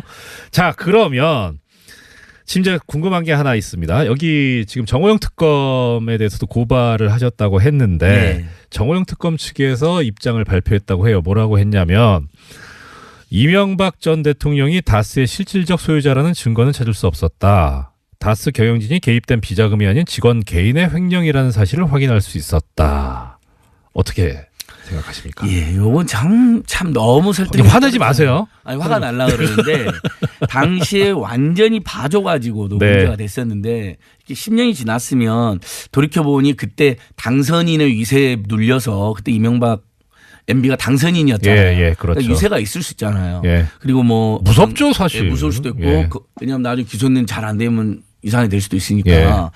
그리고 뭐 당시에 뭐 거래가 있을 수도 있는 거고. 근데 뭐 여러 가지 사정이 있어서 10년이 지나면 좀 강산도 변하니까 생각이 바뀔 수 있었는데 네. 당시에 수사를 어떻게 했습니까? 삼천가에서 꼬리곰탕 먹고 3시간 수사했잖아요. 그 꼬리곰탕 특검이라고 그랬잖아요. 꼬리곰탕 특검인데 80억을 개인이 횡령했다. 이것도 쉽지가 않지만은 나중에 개인이 횡령했으면 그거 어떻게 여러 명한테 분산으로 해가지고 120억 또는 130억, 150억이라는 진술도 있는데 이렇게 네. 되돌아왔다는데 예. 이걸 개인이 횡령한 돈이 오랫동안 돈을 불려가지고 한 푼도 안 쓰고 다시 돌아왔다는 것도 말도 안 되고 지금 계속 우리 뉴스공장이 여러 언론 보도에 넣은 것처럼 이 비자금을 관리한 것으로 추정되는 납품업체 이모 씨, 예. 그다음에 이제 언론에 이름 공개된 분들이니까 다스의 경리부 간부였던 최동영 선생님, 그다음 운전기사였던 김종백 네. 선생님, 이분들은 지금 진술을 어떻게 하냐면요, 다스는 MB의 실소유주라고 생각 안 한 직원은 단 한 명도 없다. 네. 뭐 누가 보기에도 MB 거다. 뭐 이렇게 다 진술하고 계시잖아요. 관련자들이. 그리고 결국 검찰이 이렇게 또 수사에 나서는 것만 봐도 개인 횡령이었으면 이렇게 대대적으로 팀을 지금 10명 26일부터 10명 꾸려서 나간다는데 그럴 리가 없지 않습니까? 예. 그다음에 또 하나 제가 쭉 조사를 해보니까요. 당시에 정호영 특검 당시에 개인이 3억 정도 횡령해가지고 수사를 했더라고요. 이건 이제 당시에 언론 보도 일부 나옵니다. 네네. 그러니까 개인 횡령도 일부 있었을 수 있습니다. 예. 근데 거기는 3억 정도 횡령이 있어서 네. 수사한 거로 나옵니다. 그리고 또 개인 횡령했다면 당시에 또 그것도 발표도 안 하고 통보도 안 합니까? 그렇죠. 요것도 그리고 문제죠. 그것이 나중에 기소돼서 처벌받았다는 소식도 못 들었던 예, 것 그것도 같아요. 없으니 그러니까 유일하게 당시 특검이 확인한 것은 80억 정도가 빠져나가서 니네들 120억으로 환수해라 이렇게 네. 명령만 내린 겁니다. 네. 그다음에 3억 정도 개인 횡령이 있었다는 건데 일단 개인 횡령도 일부 있었는데 아직까지 추정할 수 있는 건 3억 정도이고 네. 80억으로 나갔다가 120억으로 돈을 엄청 불려서 돌아온 것은 그렇죠. 그 사이에도 이제 횡령이 더 있었거나 아니면 어쨌든 여러 명이 이제 그 범죄에 연루되어 있었다라는 걸 추정할 수가 있는데 분명한 것은 개인 횡령으로는 저는 0%도 보이지 않는다. 덩어리도 인정할 다른 수 없다. 거죠. 예, 맞습니다. 자, 조금 전에 말씀 주셨는데 검찰 수사가 지금 10명 남짓한 이 팀이 발족이 됐다고 말씀하셨는데 지금 고발하신 고발인 입장에서는 이렇게 그 팀이 다스 뭐 명칭이 이렇다고 하는데요. 다스 횡령 의혹 관련 고발 사건 수사팀. 네. 그 팀 발족을 어떻게 보고 계시나요? 어떻게 평가하시나요? 제가 이제 고발한 지 2주일이 더 됐거든요. 예. 온 국민이 지금 다스 누구 겁니까 하고 절절하게 묻는 상황이고. 네. 근데 검찰만 답을 안 하잖아요. 그래서 제가 고발장에 사실은 성명불상의 실소유자라고 한 겁니다. 이명박 전 대통령을 명시를 하지 않았어요. 그 이유는 우리 국민들이 다 알고 있지만 검찰이 답을 안 하니까 당신들께서 한번 그 퍼즐을 최종적으로 답을 하시라. 이렇게 매우 쉬운 답을 제가 이 질문을 고발장을 드린 거거든요. 처음 입수해가지고 봤을 때 그게 제일 웃겼던 게 그거였어요. 예.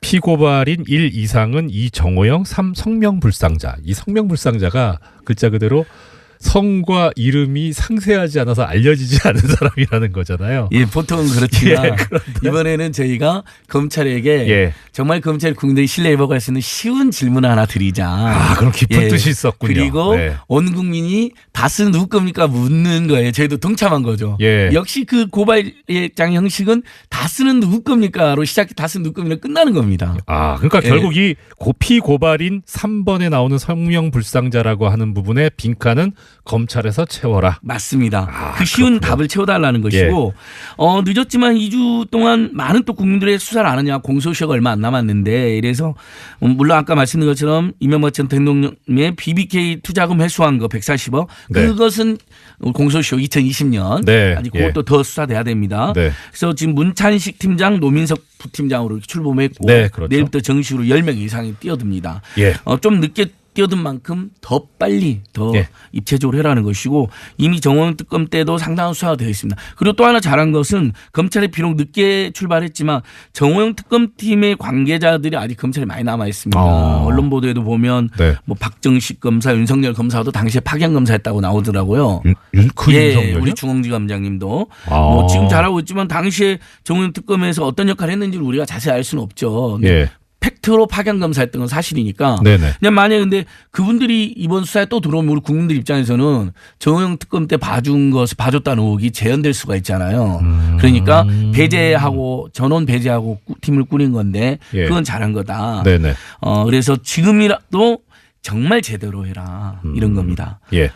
자, 그러면 이제 제대로 해라라고 하는 그런 말씀을 주셨는데 근데 현실적으로 지금 공소시효가 2달 정도 남짓밖에 안 남았는데 잘 될까요? 저는 잘 될 거라고 믿는 게 이 예. 사건이 매우 역사적으로 보면 매우 복잡하고 되게 그 시간이 많이 걸리긴 했잖아요. 네네. 왜냐하면 도곡동 땅에서 거슬러 올라가서 다스로 갔다가 또 BBK 이렇게 그렇죠. 했지만 그 3자가 다 실소유자는 이명박 전 대통령이라는 의혹이 파다하고 많은 진술과 사실관계가 확인이 되어 있습니다. 뭐 예. 이러면 안홍구 전 국장님도 뭐 도곡동 땅의 실소유자가 MB다라는 뭐 국세청 전표가 있다 뭐 이런 증언도 하고 그러셨잖아요. 그 박근혜 전 대통령도 저기 대선 경선 기간 중에 얘기하셨죠. 아, 그렇죠. 그분이 다 도곡동 주장하는 땅이 얘기죠. 누구의 땅인지 검찰은 알고 있습니다. 맞습니다. 이런, 예, 명언을 맞습니다. 남기셨죠. 예, 네. 국세청하고 검찰은 알고 있는 건데 예. 이미 다 파악되어 있고 네네. 장부까지 다 그러니까 비자금 장부. 네. 그러니까 누가 그것을 이모 씨라는 분이 80억을 맡아가지고 어떻게 돈을 분산 관리했는가. 그다음에 2008년도에 회수된 것까지 싹 다 기록이 다 남아 있습니다. 예. 그러면 그분들만 불러가지고 네 돈이었냐 아니었냐 지금 정호영 특검이 개인 횡령이라고 그러니까 예. 그러면 이 사람들이 자기 돈도 아니었는데 자기 거라고 해서 죄를 잡아야겠습니까? 이미 아니라고 진술이 다 나와 있고 MB 것 또는 회사 것으로 추정된다 이런 진술 다 나와 있기 때문에 네. 그 관련해서 이상은 그다음에 실소유자로 추정되는 인물의 범죄 및 특정은 굉장히 쉽습니다. 추정되는. 예. 네. 그리고 관련해 가지고 세금도 납부를 안 했습니다. 한 6억 2천만 원 정도. 이것도 네. 다 회수해야죠. 그렇죠. 그다음에 정호영 특별검사의 특수직무형이 굉장히 농후하다고 보여집니다. 네. 그러니까 이 부분은 지금부터 수사하면 1월, 2월 한 60일이면 충분히 공소시효 전에 다 완벽히 진상 규명이 된다. 물론 나머지 부분 있잖아요. 직권남용 부분 또 다른 범죄 혐의 부분들은 서울중앙지검이 다시 더 제대로 수사를 계속 해나가야 될 것이고요. 네. 자, 그러면 마지막으로 이 고발건 관련해서 이제 참여연대나 민변 쪽에서 어떤 생각하고 계시는 이제 대응 방안하고 예. 핵심 청취자분들을 대신해서 따로 여쭙겠습니다. 다스 누구?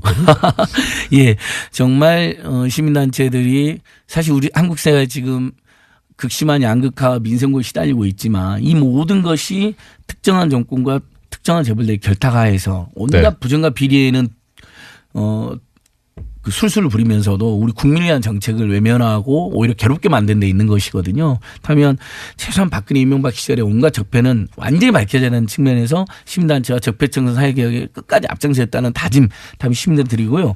저는 도곡동 땅, 다스, BBK.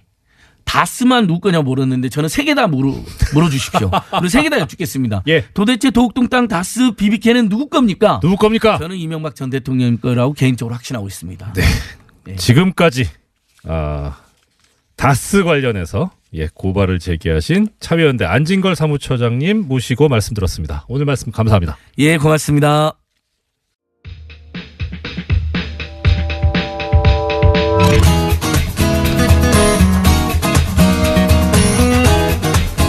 예, 제가 잘 몰라가지고 그랬는데 저기 바로 그냥 또 우리 감독님과 청취자님께서 말씀 주시는데 2115님께서 플란타스 얘기라는 장명을 해주신 분이시네요. 그래서 아예 그냥 그렇게 이름이 됐다고 2115님께 다시 한번 감사드린다는 말씀을 전해달라고 하셨고요. 10월 25일 날 7시 30분 4초에 주신 문자라고 합니다. 자, 이어서 오늘 이제 4부 국내에서 접하기 힘든 진짜 외신 이야기, 국제사회의 진짜 속살을 들여다보는 시간. 인문결 연구소 소장님이신 국제문제평론가 임상훈 선생님, 이사장님 나오셨습니다. 어서 오십시오. 반갑습니다. 네, 안녕하십니까. 네. 오다가 라디오에서 들었는데 네. 목소리만큼은 공장장보다 낫습니다. 성격은 제가 분명히 공장장보다 아닐 거라고 확신합니다. 성격도 그런 것 같아요. 네, 성격은 안 좋습니다, 제가. 네. 예. 자, 오늘 크리스마스고 아까 중간중간에 이명박 전 대통령과 박근혜 전 대통령의 메리 크리스마스 인사까지 들었는데요. 이게 사실 축복의 의미잖아요. 그렇죠. 세계로 시선을 돌려보면 마냥 또 그런 분위기는 아니라고 네, 하는데요. 그렇죠. 예, 어떻습니까? 사실 크리스마스라는 말 자체가 네. 크라이스트에 대한, 그리스도에 대한 미사 뭐 이런 뜻 아니겠습니까? 네. 굉장히 축복해야 되는 그런 날인데 네. 그렇지가 않습니다. 그리고 사실 그러니까 이 우리 중동이라는 땅이 예. 우리가 이제 우리는 이쪽 동쪽 바다 쪽에 붙어 있으니까 시각을 서쪽으로 돌리면은, 그리고 유럽 쪽에 또 서쪽의 바다를 접하고 있는 사람들은 시각을 동쪽으로 돌리면 가운데 딱 만나는 지점이 그렇죠. 예. 중동 아닙니까? 네네. 그러니까 역사적으로 굉장히 만남의 땅이기도 하면서 분쟁의 땅이기도 하고 네. 여전히 분쟁이 이어지고 있고, 네. 또 잘 좀 하면 좋은 텐데 또 미국발 또 이상한 소리가 나와가지고 예. 현지에서 지금 크리스마스 때 굉장히 긴장감이 돌고, 심지어는 그 베들레헴이 얼마나 축복된 땅 그렇죠. 아니겠습니까? 예. 그런데 그 땅에서 그 베들레헴 지역에도 지금 그 기독교인들이 12% 정도 살고 있거든요. 사실 그 팔레스타인 지역이 아주 아슬아슬하게 그 여러 종교, 여러 그 민족들이 평화를 유지를 해가면서 살고 있는데 거기다가 기름을 또 부어버려가지고 예. 지금 그 이번 크리스마스 때 불을 끄겠다, 그 대주교가 그런 얘기를 할 정도로, 사실상 그러니까는 그 팔레스타인에 살고 있는 기독교인들의 불만은 뭐냐면은 흔히 그 기독교인들에 대한 뭐라고 할까, 탄압이랄까 아니면 그 생존 위협 이런 것들을 얘기할 때 무슨 IS 지역 이런 쪽을 얘기하는데, 사실은 그 안에 예루살렘에 살고 있는 기독교인이라든가 그러니까 팔레스타인 지역에 살고 있는 기독교인들도 굉장히 조마조마하게 이렇게 살고 있는데 거기다 그런 얘기를 해버리면은 네. 이거 우리 안전 문제는 누가 책임지냐. 예. 굉장히 그 기독교인들이 불만이 많습니다. 그러니까 막상 어떤 국제 정치 역학적인 얘기 또 내지는 자국의 이익을 위해서 하는 그런 이야기일 수는 있는데, 그렇죠. 실제 그 안에 계신 분들은 바로 그것이 어떤 이해관계, 이익의 문제가 아니라 본인들 생존의 그렇죠. 문제인 거죠. 그렇습니다. 참 이 생존의 문제는 어느 누군가도 다 쉽게 얘기할 수 없는 부분인데, 가장 원초적이고 가장 기본적이고 네. 인권에서 첫 번째 문제죠. 예. 자, 그러면 이제 어떻든 해마다 하는 얘기지만 다사다난했던 한 해가 가고 네. 이제 새해를 이제 한 주 후면 맞이하게 되는데, 네네. 다가오는 2018년 이 국제 문제에 있어서의 키워드 17년. 그러니까 다가오는 18년. 네네. 그거를 위해서 이제 그럼 18년 맞이하기 위해서 그러면 앞으로 아유, 2018년이라고 해야지 이게 그냥 하니까 이거 괜히 저기 방송사고일 수 있겠네요. 조심해야 되겠습니다. 2018년을 맞이해서 정치, 경제, 사회, 문화 4가지 각각 키워드를 하나씩 좀 말씀해 주시면 저희가 새해를 맞이하는데 더 대비가 될 것 같습니다. 먼저 네. 정치 부분 어떻습니까? 정치 그러니까 우리가 2017년 한번 정리해 보자 이 이야기 이 말씀 있잖아요. 예. 그 국제적으로 이 한 해를 돌아봤을 때 그 국제 무대에서 사실상 우리나라가 그렇게 발언권이 크지가 않았던 것이 사실입니다. 지금까지. 그렇죠. 뭐 이렇게 존재감이 그렇게 뭐 있지 않은 그런 나라였는데 그런데 이제 그 외국 외신들로부터 작년이구나. 작년 말부터 처음에는 우리가 시작은 그 뭐 이상하다. 무슨 대통령의 비선이 있고 이런 얘기 비아냥부터 나오기 시작을 했다가 그다음에는 조금씩 바뀌기 시작하거든요. 네네네. 야, 이거 국민이 힘이 저 정도일 줄은 몰랐다. 피플 파워. 예. 나중에는 그 유럽 언론 쪽에서 어떤 얘기까지 나오냐면은 이제는 민주주의를 우리가 배워야 된다. 왜냐하면 아시다시피 지금 유럽에서는 여러 가지 의미에서 이게 위기가 있지 않습니까? 네. 그 외부에서 들어오는 그 이민들을 어떻게 수용을 해야 될지도 모르겠는 어떤 그런 그다음에 극우파의 득세. 심지어는 이번에 오스트리아 같은 경우에는 책임 있는 연정 이 정부 안에 극우파가 들어가는 그런 일까지 벌어졌거든요. 예. 그래서 유럽 입장에서는 국민들이 이런 그 국가의 위기를 막아내는 그러니까 국가가 국민을 보호하는 게 아니라 국민이 국가를 보호해주는 이런 나라들이 있다라고 하는 것에 대해서 이제 관심을 가지기 시작한 것이 이번에도 그 비슷한 예로 그 이코노미스트라는 이제 언론이 두 나라를 이제 꼽았습니다. 예. 그게 어디냐면은 프랑스와 한국이었거든요. 예. 그러니까 이 두 나라가 왜 꼽혔냐? 최종 마지막 그러면 딱 1위를 뽑자면 했는데 거기서 프랑스가 꼽혔는데 아깝네요. 우리가 2위는 어쨌든 한 건데 그러니까 이 국제사회에서 주목할 만한 국가로 2위를 했다는 건 대단한 거 아닙니까? 그렇죠. 그러니까 그 이유가 뭐냐라고 할 수 있을 때 아까 말씀드린 것처럼 국가의 위기를 누가 극복해 주느냐? 국민들이다. 그 두 나라가 프랑스와 한국이라는 건데 프랑스는 뭐냐? 아까 말씀드렸던 극우 세력의 득세, 극우 세력이 저 대선 투표를 하면 1등을 하거든요. 그러면 이걸 막아줄 수 있는 건 누구냐? 그랬을 때 국민들이 그래서 이번에 나온 것이 마크롱 대통령 아니겠습니까? 예, 그렇죠. 그렇게 해서 마크롱 대통령도 뭐 최연소 대통령이다 뭐 여러 가지 있습니다만은 국민이 만들어낸 대통령이다. 그런 것이고 우리나라 같은 경우도 또 우리 뭐 국민들이 너무나 잘 알고 있듯이 국가의 어떤 위기, 혼란 이런 것들을 결국 막아낸 것은 국민이었다. 그런 의미에서 이 그 2017년 정치 키워드 얘기하자면은 역시 국민. 국민의 힘, 국민이 주인이다. 이 얘기를 할 수 있을 것 같습니다. 청취자 여러분 들으셨죠? 자, 다들 알고 계시겠지만 우리 대한민국 국민이 이렇게 훌륭한 분들입니다. 정말 존경해. 자화자찬이 아니고 저는 말씀드렸다시피 계속 외신을 모니터링하고 있고 외신들이 어떻게 보고 있고 우리나라를 어떻게 판단하고 있는지를 보고 있기 때문에 그걸 근거해서 드리는 말씀입니다. 아니 외신은 이렇게 우리 국민들을 칭찬해 주시는데 왜 우리 내부 언론은 왜 이렇게 그런지 잘 모르겠습니다. 자, 정치 얘기 그렇고요. 그다음에 경제로 가볼까요? 경제 하면은 사실 그 비트코인. 이사님 비트코인 갖고 계세요? 저는 그런 거 안 합니다. 그런 거 안 좋은 겁니까? 잘 몰라서요. 안 합니다가 아니라 못 합니다. 제가 능력이 안 돼가지고 뭐 좀 그런 게 머리가 안 돌아가요. 그것까지는 저도 이사님과 비슷한데. 그런데요. 그러니까 이게 뭐를 주목해야 되니까 우리나라도 뭐 비트코인 요즘에 막 열풍 불고 그렇습니다만은 이게 어떻게 보면은 빈익빈 부익부인 것 같아요. 비트코인이 뭐냐? 저 같은 사람 처음 들어보는 사람들도 있는 반면에 그거 벌써 거길 투자에 넘어서 이제 투기의 개념으로 이렇게 접근해 들어간 사람들까지 있거든요. 그러니까 이게 정보의 뭐라고 할까 불균형이 심각하게 되는 어떤 그 대표적인 경우인데 비트코인이라고 하는 것을 저는 이렇게 딱 한마디로 얘기하고 지금 노다지다. 근데 전자 노다지다. 그러니까 공통점이 뭐냐면은 옛날에 우리 금을 캐려고 하는 것이 금이라는 것은 원래 그러니까는 그 실생활에 직접 우리가 먹고 사는데 필요한 건 아니잖아요. 어떻게 보면은 교환 수단이라든가 뭐 이런 것이 되는데 매장량이 한정돼 있죠. 그다음에 매장을 하려면 이제 힘이 센 사람이 파야 되지 않습니까? 그렇죠. 근데 파내지 못하는 사람은 어떻게 합니까? 그래도 이제 뭐 구입은 할 수 있죠. 예. 교환할 수 있고. 네. 근데 파다 보면 나중에는 어떻게 됩니까? 점점 귀해지죠. 그렇죠. 그러면 힘센 사람만 더 잘 팔 수가 있겠죠. 이게 지금 똑같이 비트코인도 마찬가지를 할 수 있는데 비트코인도 그래서 채굴한다 이런 말 하지 않습니까? 그렇게 얘기하더라고요. 그래서 뭐냐면은 이거는 다시 말해서 인터넷상에서 수학 문제를 풀어야 되는 거죠. 네.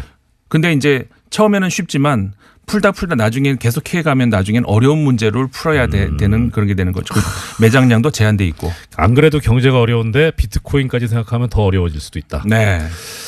자, 사회 분야는 어떻습니까? 사회 분야에서 이제 우리 전 세계적으로 올해의 그 키워드다 그러면 저는 미투. 네, 미투 아시죠? 나도 역시 그렇다라고 하는 여러 가지 폭로가 있었죠. 그렇죠. 네. 사회 불평등의 가장 어떻게 보면 아주 제일 작은 규모에서부터 시작할 수 있는 가장 저열하고 비열한 어떤 그 차별이 바로 성차별이고 그렇습니다. 그 중에 정말 막장이 성폭력이죠. 네. 이게 지금까지 그 만연돼 왔었다는 거 아니겠습니까는? 그리고 이게 피해자가 숨겨왔다는 거죠. 피해자가 부끄럽게 생각했다는 건데 이제는 아니다. 왜 피해자가 부끄럽냐? 가해자가 부끄러워야지. 당연하죠. 그렇죠. 당연하죠. 예. 너무나도 당연한 건데 지금까지 말을 못하고 있었던 것을 네. 이번에 그 알리사 밀라노라는 미국 배우가 네. 나는 이러이러한 당했다. 여러분들 당했으면 나한테 미투 나도 당했다라고 그 해시태그를 달아달라. 네. 이 운동이 돼가지고 전 세계적으로 좀 번진 거 아니겠습니까? 그렇습니다. 우리나라도 그런 활동이 있었고요. 여러 분야에서. 예. 네. 그것이 우리가 뭐 동참하는 것도 동참하는 거지만 더 나아가서 함께 이런 아픔을 같이 하고. 그렇죠. 예. 또 연대하는 그런 생각이 부끄러워야 있었습니다. 됩니다. 맞습니다. 자, 마지막으로 문화 부탁드립니다. YOLO라는 말 들어보셨나요? 욜로 들어보셨습니까? 욜로. 예. 예. 이게 영어로 이제 인생 한 번뿐이니까. 그렇죠. 예. 카르테 디엠의 어떤 새로운 버전이라고 할 수가 있는 건데 네. 이게 그 뭐 올해 처음 생긴 말은 아닙니다. 그렇습니다만은 올해 굉장히 그 특히 20대 30대 젊은이들한테 많이 이렇게 퍼져 있는 어떤 그런 하나의 현상 중에 하나였고 네. 이게 관련해 가지고 이제 어떻게 반대 현상 우리나라 지금 최근에 들어와 가지고 유행어 있죠. stupid, great 뭐 이런 말 하는데 뭐, 어떻게 보면 이게 반대거든요. 왜냐하면 아까 욜로는 오늘을 즐기자, 잘 살자 이런 건데 마지막 말씀드린 이거는 절약하자 이런 거 아니겠습니까? 저는 이 두 가지가 이 상반되는 게 아니라 공통점이 있다고 생각하는 것이 너무 힘듭니다. 살기에. 그렇기 때문에 어떻게 할 것이냐. 여기서 이제 우리는 즐기자 이런 생각도 할 수 있지만 또 한쪽에서는 연예인들도 저런 사람들도 이렇게 저렇게 나름대로 아끼면 사는구나. 나만 그러는 거 아니구나. 그런 위안을 받는 것이다. 저는 그렇게 생각합니다. 제가 대신 인사 올리겠습니다. 소장님 한 해 고생 많으셨습니다. 안녕. 보험을 드는 그런 차원에서 뭐 돈을 줬다. 예. 시체물을 먹인다. 예. 네. 뭐 빠다칠한다. 뭐 이런 표현도 쓰는데 하여튼 예.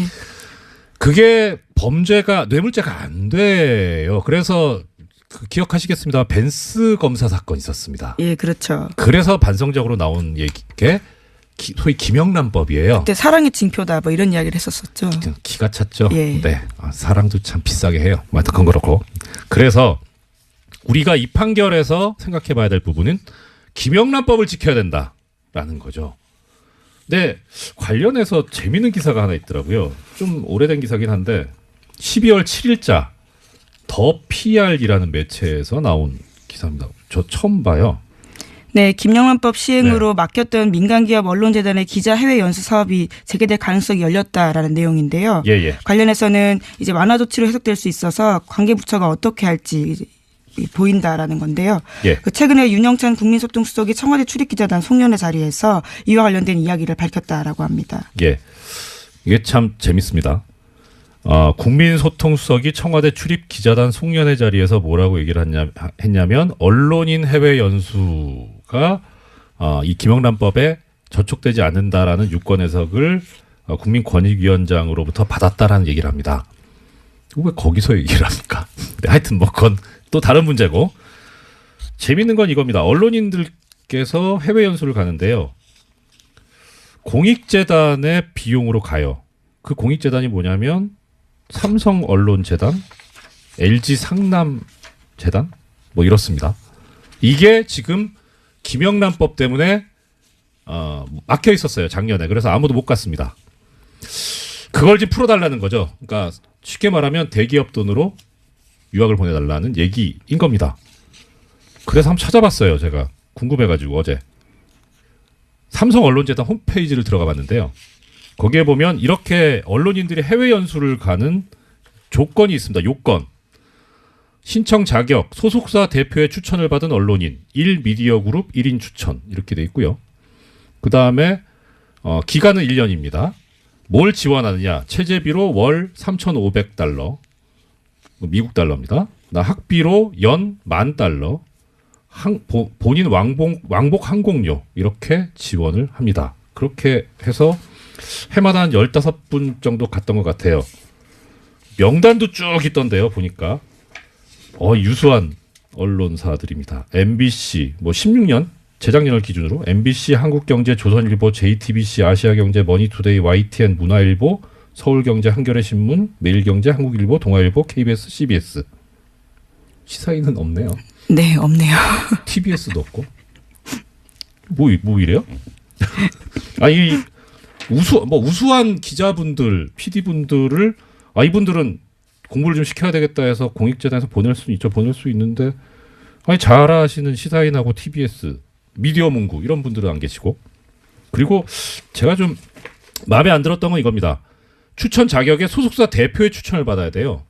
그러면 대표하고 그 소속사하고 그 다음에 재벌하고 연결이 될 수 있다는 거죠. 이건 문제입니다. 하다 보니까 벌써 시간이 이렇게 됐네요. 요거 제가 좀 더 조사해가지고 내일 다시 한번 하도록 하겠습니다. 더 전해주실 소식이 있는데 김은지 안녕하십니까. 오늘부터 일주일간 뉴스공장 영장해설 전담 법무수석에서 무려 공장장 권한대행으로 승진한 이정렬입니다. 김어준 공장장의 이 목소리에 익숙해 계실 텐데 어색하지 않은가 싶은데요. 잘 부탁드립니다. 문바라는 말이 있습니다. 문재인 대통령 지지자를 가리키는 비열한 용어죠. 그래서 별로 쓰고 싶진 않은데요. 이미 언론에 의해서 널리 알려진 터라 일단 쓰겠습니다. 수많은 정치인 지지자들이 있습니다. 하지만 바라는 용어가 붙은 것은 노바, 문바 뿐입니다. 반대 세력들에 의해 만들어진 프레임이죠. 이빠, 박바 이런 말은 안 하잖아요. 문바들이 좋아하는 글이 있다고 합니다. 문재인 대통령이 새정현 대표였던 시절 안도현 시인의 글을 인용해서 쓴 글이라고 하는데요. 일부를 읽어보겠습니다. 그날은 절대로 쉽게 오지 않는다. 그날은 깨지고 박살나 온몸이 너덜너덜해진 다음에 온다. 그날은 참고 기다리면서 엉덩이가 짓물러진 다음에 온다. 그날은 그날을 고대하는 마음과 마음들이 뒤섞이고 걸러지고 나눠지고 침전되고 정리된 이후에 온다. 그날을 고대하시는 이분들 과연 비난받아야 할 사람들일까요? 문바들은 아직도 살얼음판을 걷는 기분이라고 합니다. 100년 이상 쌓여온 적폐들을 청산하려면 그 정도, 아니 특검 쪽에서 하시는 말씀이 맞다고 하더라도 국민들의 기대는 너무 못 미친 그런 결과가 아니었나 싶습니다. 게다가 내부자들 증언들이 계속해서 나오고 있는데요. 당시에 수사 제대로 안 했다라는 것들은 꽤 있기 때문에요. 그 당시에 정말 제대로 수사했는지에 대해서는 의문이 남을 수밖에 없는 것 같습니다. 좀 그 내부자들이 이렇게 양심적으로 말씀해 주신 건 감사하긴 한데 이명박 전 대통령 입장에서 보면 사람 관리 좀 잘하시지 왜 이렇게 의리가 없을까요? 네, 그래서 그 내부자들도 이번에 검찰 조사를 받았다라는 보도도 나오고 있는데요. 네. 김종백 씨라고 이상은 다스 회장의 운전기사였던 것으로 알려진 인사입니다. 이분 같은 경우에는 굉장히 양심 고백을 많이 했었는데요. 네. 의미 있는 진술들이 많습니다. 네. 그래서 검찰이 지난 21일에 불러서 조사를 했다라고 하는데 JTBC 보도에 따르면 120억 원 관련된 다스 비자금 의혹으로 불렀다라고 하지만요. 김종백 씨가 저랑 통화를 했었는데요. 밝힌 디테일이 좀 다릅니다. 자신은 직권남용 혐의로 조사받았다라면서요. 그 혐의가 아니라 140억 관련된 거다라고 강조를 하시더라고요. 그리고 꽤 수사가 많이 되어 있고 그 검찰 수사의 아주 기본적인 자료들은 시사인 보도였다라는 이야기를 강조해달라고 하시더군요. 시사인의 김은지 기자님 보도였죠? 저기 주진우 기자 보도이긴 했는데요. 같은 팀이시잖아요. 예, 그렇죠. 네, 좋은 정통 시사주간지 시사인에서 보도했던 이 김종백 씨 사건 관련 기사 한번 또 찾아봤으면 좋겠습니다. 자, 예, 그 다음 소식은요? 예, 하나 더 전해드리면요. 네. 또 검찰이 공소시효를 좀 다르게 판단하고 있다라는 JTBC 보도도 있습니다. 그러니까 140억 원 관련된 공소시효는요. 이제까지는 곧 2월 달이면 종료된다라고 알려져 있었는데요. 검찰이 다르게 판단했다라고 합니다. 대통령 재직 중에 발생한 혐의는 공소시효가 정지된다라고 판단해서요. 이와 관련해서는 이명박 전 대통령이 현직일 때 그 사건이 있었다라고 판단해서요. 2020년까지 공소시효를 판단했다라고 합니다. 예. 이게 140억이 조성되고 횡령된 것이 만약에 이제 대통령 취임 전이었으면 아까 말씀하셨던 대로 중간에만 빠지니까 그렇게 되는데 이 대통령 재직 중에 지금 국가기관을 동원해서 140억 원을 덮으라고 했다는 거잖아요. 예, 이런 직권남용 혐의는 지금 저 결론은 맞는데 JTBC 보도를 저도 봤었거든요. 들었는데 사실 우리 JTBC가 우리 뉴스공장에서 뭘 이야기를 하시면 이제 한 2달쯤 후에 단독 보도를 내시잖아요. 근데 보면은 뭐 12월 단독인 건 같아요. 예, 뭐 최초 단독인지는 잘 모르겠지만 아무튼 그런데 여기 나와 있는 것 중에 이제 내란 외환죄를 제외한 대통령의 재직 중 범죄에 대해서는 공소시효가 정지된다. 이게 근거가 헌법재판소 결정이다. 이렇게 보도가 나오더라고요. 근데 뭐 제가 JTBC 좋아하는데요. 이거는 헌법재판소 결정이 근거가 아니고 헌법에 있습니다. 헌법에. 예, 법에 있는 건데 이거 좀 너무 열심히 보신 거 아닌가. 예, 전직 판사님이 어떤 특기가 오늘 굉장히 나오는 중인 것 같은데요. 네. 네.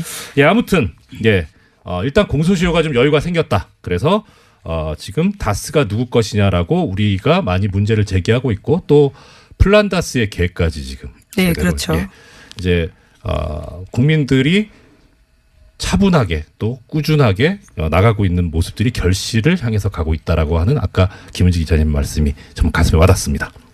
예, 다음 소식은요? 네, 지난 22일 이원종 전 청와대 비서실장이 검찰에 소환돼서 조사를 받았습니다. 박근혜 정부에서 1억 5천만 원의 국정원 특수활동비를 받았다라고 자백했다라는 건데요. 이 전 실장은 특활비, 수수 내역은 물론이고요. 사용처까지 자세히 적힌 자술서를 들고 검찰에 냈다라고 합니다. 이원종 전 실장 같은 경우에는 재임 기간이 지난해 5월부터 10월까지인데요. 이 전 실장은 취임 직후부터 석 달 동안 매달 5천만 원씩 모두 1억 5천만 원의 국정원 특수활동비를 받았다라고 합니다. 그리고 나서는 국정농단 의혹이 불거지자 이 전 실장은 급하게 일을 중단시켰다라고 하는데요. 검찰은 이 전 실장의 구체적인 진술을 토대로 이번 주로 예정된 구치소 방문 조사에서 박근혜 전 대통령을 상대로 관련된 의혹을 집중 추궁할 계획이라고 합니다. 이것도 아까랑 비슷한 맥락인데 왜 이렇게 의리가 없을까요? 참. 아니 뭐 범행을 숨기는 게 의리는 아니겠지만 그래도 뭐 이렇게 사용처까지 자세히 적힌 자술서까지 낼 정도면 이 평소에 인맥 관리, 그 부하 직원 관리를 어떻게 한 건지 좀 예, 어느 모로 보나 문제가 있었던 시기가 아닌가 싶고요. 네, 박근혜 전 대통령 같은 경우에는 탄핵 심판 내내 단 한 푼도 사적으로 쓴 돈 없다, 그런 돈 없다라고 주장했었는데요. 이런 네. 돈이 너무 끝없이 나오고 있기 때문에 좀 당황스럽습니다. 어떻게 보면 죄송합니다. 어떻게 보면 그 왕년에 김기춘 전 비서실장이 국회에서 나왔던 이야기가 생각이 나더라고요. 대통령의 모든 생활이 다 공적이 일 가능성이 없고 임의로 얘기했을 그런 합리적인 의심이 안 드는 그런 정도까지 원한다는 거예요. 왜냐하면 반대 신문을 안 하기 때문에. 그래서 상당히 엄격합니다. 그래서 좀 죄송합니다. 이 판결은 사실 좀 예상이 되기는 했었어요. 이 법조인들 사이에서 무죄 나올 것 같다 싶었는데 과연 옳은 판결인가라는 생각은 들어요. 그래서 결론적으로 이 판결을 보면서 들었던 생각이 이렇게 국민들하고 판결하고 괴리가 생기는데 만약에 판결 자체의 문제면 이 사법부를 뭐 어떻게 정리를 해야 되고 근데 이거는 법의 문제거든요. 그러니까 법이 일반인의 인식과 동떨어져 있다면 법을 바꿔야 된다. 그런 생각이 들게 하는 그런 판결이었습니다. 너무 네. 길게 얘기했네요. 네. 예. 그리고요. 예, 계속해서 판결 소식도 전해드리면요. 롯데그룹 총수 일가의 경영비리 사건에 대해서도 지난 22일에 법원 선고가 있었습니다. 신동빈 롯데그룹 회장은 징역 1년 8개월에 집행유예 2년 선고받았고요. 형인 신동주 전 부회장은 무죄를 받았습니다. 그리고 아버지인 신격호 총괄 회장은 징역 4년의 실형을 선고받았는데요. 다만 고령인 이유로 법정 구속은 면했습니다. 재판부는 신동빈 회장에 대해서 회사에 손해 끼친 혐의 등에 대해서 징역 10년 선고해달라는 검찰의 요청에 대해서 일부만 인정을 한 건데요. 이렇게 이유를 밝혔습니다. 이 사건은 기업 사유와의 단면이 분명하게 드러난 사건이다라고 하면서도요. 하지만 우리 사회와 국가 경제 발전에 실질적으로 기여할 수 있는 기회를 부여하는 게 필요하다라면서 형 집행을 유예했다라고 밝혔습니다. 저기 김지 기자님 말문이 막히신 거죠? 그러게요. 예. 예. 이 지금 말씀을 듣고 계시는 청취자님들께서도 아마 그러실 것 같은데 저도 이거 보면서 기가 막히더라고요. 이것도 참 창의적인 판결 이유였습니다. 우리 사회와 국가 경제 발전에 실질적으로 기여할 수 있는 기회를 부여하는 게 필요하다. 그게 왜 법원이어야 되는지에 대해서 좀 잘 이해가 안 가는데요. 그러니까 실질적으로 기여했다도 웃긴 건데, 예. 근데 기여할 수 있는 기회를 부여하는 게 필요하다면 이런 기회를 부여받지 말아야 될 피고인은 세상에 누가 있을까요? 이런 식이면 누가 실형을 받고 누가 처벌을 받습니까? 아직도 법원이 재벌 편향적인 판결에서 정신을 못 차리고 헤매고 있다는 전형적인 근거가 되는 판결입니다. 이게 뭐 무죄 유죄 이거는 솔직히 제가 지난주에 워낙 판결이 많이 나와가지고 이거저거 보다가 여기까지는 판결을 못 봤어요. 그래서 왜 무죄인지까지는 제가 분석을 못했는데 집행유예가 나오는 근거가 된 이 한 문장, 국가 경제 발전에 실질적으로 기여할 수 있는 기회를 부여해야 된다. 이거요. 대통령이 사면을 할 때도 이런 식으로 사면하면 안 돼요. 그런데 하물며 엄격하게 법을 집행해야 되는 법원이 이런 식으로 재판을 한다면 어떻게 합니까? 2017년의 법원 정말 실망입니다. 빨리 실망스러운 거 넘어가죠. 네, 그 뒤에 하나 더 있습니다. 네. 넥슨으로부터 이른바 공짜 주식 받아서 뇌물죄가 인정됐던 진경준 전 검사장 기억하실 텐데요. 주식 대박이라는 단어로 유명합니다. 이에 대해서 대법원이 뇌물에 해당하지 않는다라는 판단을 내렸습니다. 뇌물로 보기에는 대가성이나 직무 관련성이 막연하다라는 건데요. 진경준 전 검사장 같은 경우에는 지난 2005년에 친구인 김정주 대표에게 4억 2,500만 원 빌려서 넥슨 주식 산 다음에 100억 원이 넘는 시세 차익 올렸습니다. 뿐만 아니라요. 넥슨에서 승용차도 제공받고요. 가족여행, 하와이 같은 데를 가는데요. 경비까지 받은 혐의가 포함됐습니다. 하지만 1심에서는 대가성이 없다라고 판단했지만요. 2심에서는 뇌물 혐의 있다라면서 징역 7년 선고했거든요. 근데 이를 다시 대법원이 뒤집은 겁니다. 예, 이것도 일반인의 생각과 법이 괴리가 있는. 네, 친구 사이라면 돈을 이렇게 줘도 되는 건가라는 생각이 들게 되죠. 그렇죠. 그런 말씀 많이 하시더라고요. 그래서 참 화 많이 나시죠. 이게 근데 이게 해보면 법이 너무 엄격하게 돼 있어서 그러니까 적어도 어느 정도 관련성이 있어야 된다는 게 법이랑 이제 판례가 지금까지 요구해 왔던 거거든요. 그래서 좀 이것도 어느 정도 좀 1심 판결의 무게가 실리지 않을까라는 생각을 했는데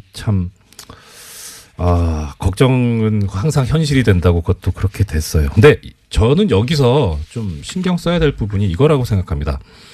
그러니까 지금 쉽게 말하면 이 진경준 전 검사장 사건, 물론 이제 이게 다시 파기돼서 환송이 됐는데 거기서 또 어떤 다른 증거가 나오고 다른 법리가 나와서 유죄가 될지는 모르겠어요. 뭐 그것까지는 지금 예단할 수는 없는데 문제는 이 사건에 지금 현재까지 나타나 있는 본질은 그겁니다.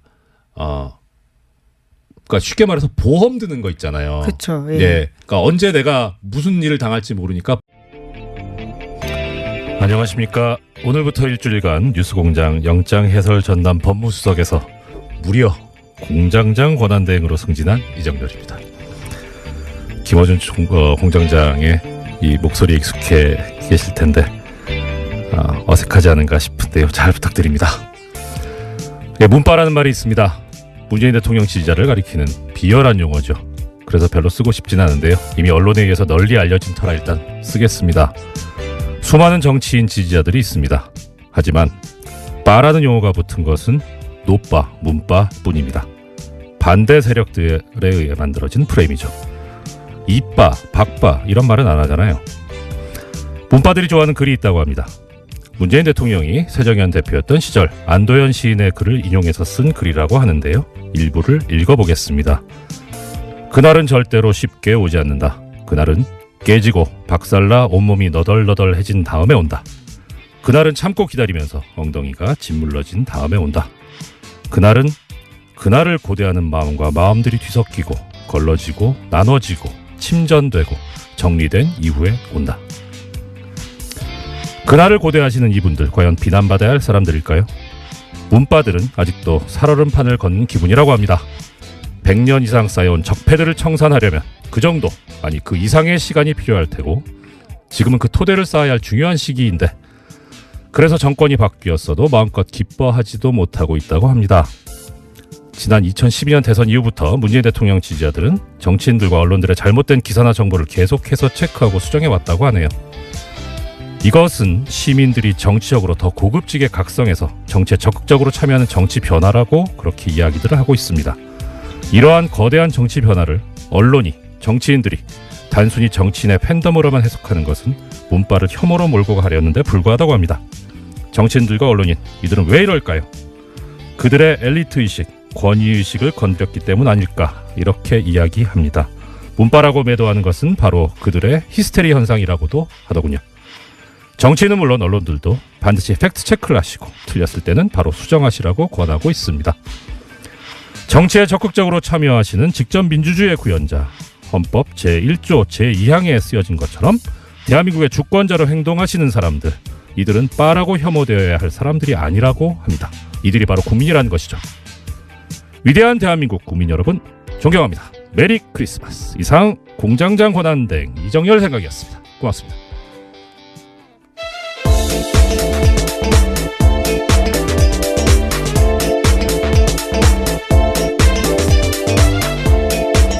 어서 오십시오. 사인의 김은지입니다. 안녕하세요. 아이고 그래서 여기 터줏대감이신데. 메리 크리스마스입니다. 예, 뭐 지금 크리스마스를 축하하기 전에 잘 부탁드립니다. 네. 떨리네요. 예, 크리스마스라서 좋은 소식 많이 들고 왔어야 되는데요. 네. 또 계속해서 적폐 관련된 소식들이 많습니다. 예, 부탁드립니다. 첫 번째 소식 어떤 소식입니까? 네, 다스는 누구 겁니까? 라는 질문 뉴스공장에서 아주 오랫동안 던졌었는데요. 이 질문이 점점 답을 향해 달려가는 모양새입니다. 네.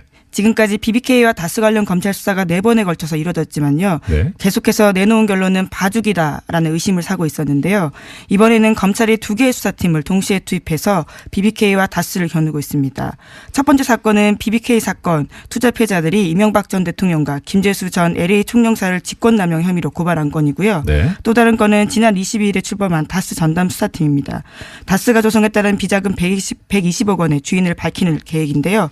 검찰은 또 다른 비자금 120억 원을 발견하고도 이를 덮어준 의혹을 받고 있는 정호영 전 특검의 직무유기 혐의도 들여다볼 계획이라고 합니다. 예, 2가지 사건인데 앞에 사건은 피해자들에서 문제가 제기된 거고 두 번째는 지금 이제 검찰이 따로 보고 있는 건데 참 아이러니컬합니다. 특별검사가 원래 일반 검사들 조사도 했었는데 오히려 특별검사가 일반 검사에 의해서 조사를 받는 또 이것도 초유의 사태인 것 같아요.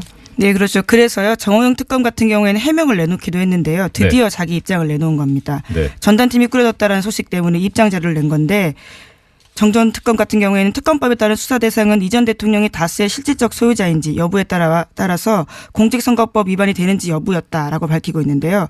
그러니까 자신은 철저하게 수사를 진행했는데 이명박 전 대통령이 소유자라는 증거를 찾을 수 없었다라고 밝혔습니다. 뭐 액면상으로는 맞는 말씀이긴 한데 사실 이 당시에 이 BBK라든가 다스 관련해 가지고 나왔던 것이 국민들의 의혹이 워낙 컸기 때문에 그래서 그런 여망으로 특별검사까지 나왔던 거잖아요. 그러면 국민들이 납득할 수 있고 국민들의 갈증을 풀어줄 수 있는 수사가 됐었어야 하는데 뭐 액면상으로 지금 정호영 그래서 관저에서도 업무를 본다. 그러니까, 네, 7시간 관련된 해명 때 그렇게 이야기했었죠. 예, 그렇죠. 그러니까 본인은 사적으로 쓴 돈이 없다라고 하는 건 사적으로 쓰는 것도 다 공적인 활동이기 때문에 그래서 그렇게 말씀하신 거 아닌가. 아주 이런 그 창의적인 아이디어는 우리 법정에서 변론을 하시는 변호사님들이 반드시 배워야 한다는. 네. 정말 창의적입니다. 네, 하지만 이게 해외 활동 특수 공작비들이었잖아요. 정말 네, 결과적으로 그렇죠. 이런 식으로 국가 안보에도 영향을 미쳤던 보수 세력이라고 하는 것들에 대해서요. 다시금 생각할 수밖에 없는 것 같습니다. 그 얼마 전에 저희 사는 동네가 제가 구체적으로 밝힐 수는 없고 서초구 쪽인데 거기 이제 뭐 동네 이제 친분 있는 분들 상당히 그 많이 이야기들 하세요. 그분은 이제 평생 1번만 찍어 오신 분들, 소위. 근데 그분들이 이야기하신 게 그거예요. 그분들이 상당히 중요하게 생각하는 가치가 교양, 품위 이런 거거든요. 뭐 협동, 근면, 성실. 그런데 이 전 정부에 이거 보면 교양과 품위하고 너무 동떨어져 있으니까 그렇죠. 그런 거에 실망을 해서 그래서 사실 그분들이 하시는 말씀이 그거예요. 어디 가서 이 사람들을 보수 세력이라고 하지 마라. 진짜 보수는 우린데 정말 부끄럽다 이런 말씀을 하시더라고요. 그래서 저는 잘은 모르겠는데 한번 기회가 있으면은 전달해 보겠다고 그렇게 말씀드렸었는데 오늘 전달할 기회가 생겼네요. 네. 예, 그다음 소식은요. 네, 이른바 성완종 리스트로 재판을 받은 홍준표 자유한국당 대표와 이완구 전 국무총리의 무죄가 확정됐습니다. 지난주 금요일이었는데요. 고 전 성완종 회장의 자원외교 관련 수사를 받다가 영장심사 하루 전에 이른바 성완종 리스트를 남기고 목숨을 끊은 지 2년 반 만입니다. 대법원 판단인데 두 사람은 모두 1심에서는 유죄가 인정됐습니다. 각각 징역 1년 6개월과 징역 8월에 집행유예 2년을 선고받은 바가 있는데요. 그런데 2심에서 뒤집어졌습니다. 나란히 무죄를 받았었는데요. 법원의 판단은 좀 달랐습니다. 홍준표 대표 같은 경우에는 금품 전단자로 지목됐던 윤 씨의 진술에 일관성이 없다라고 판단을 했었고요. 이완구 전 총리 같은 경우에는 성완종 전 회장의 언론 인터뷰 녹취록에 대해서 증거 능력 없다라고 판단을 했었습니다. 그에 대해서 대법원이 똑같은 판단을 하게 된 건데요. 그렇기 때문에 당초에 성완종 리스트에서 8명이 이름을 올렸는데 형사처벌 받은 사람은 한 명도 없게 된 겁니다. 예, 결과적으로 안타까운 죽음이 있었고 거기에 대해서 밝혀진 게 없는 그런 결과가 돼버렸는데 네, 돈은 준 사람이 있다라는 건데요. 받은 사람은 없다라는 결론이 된 거죠. 그렇죠.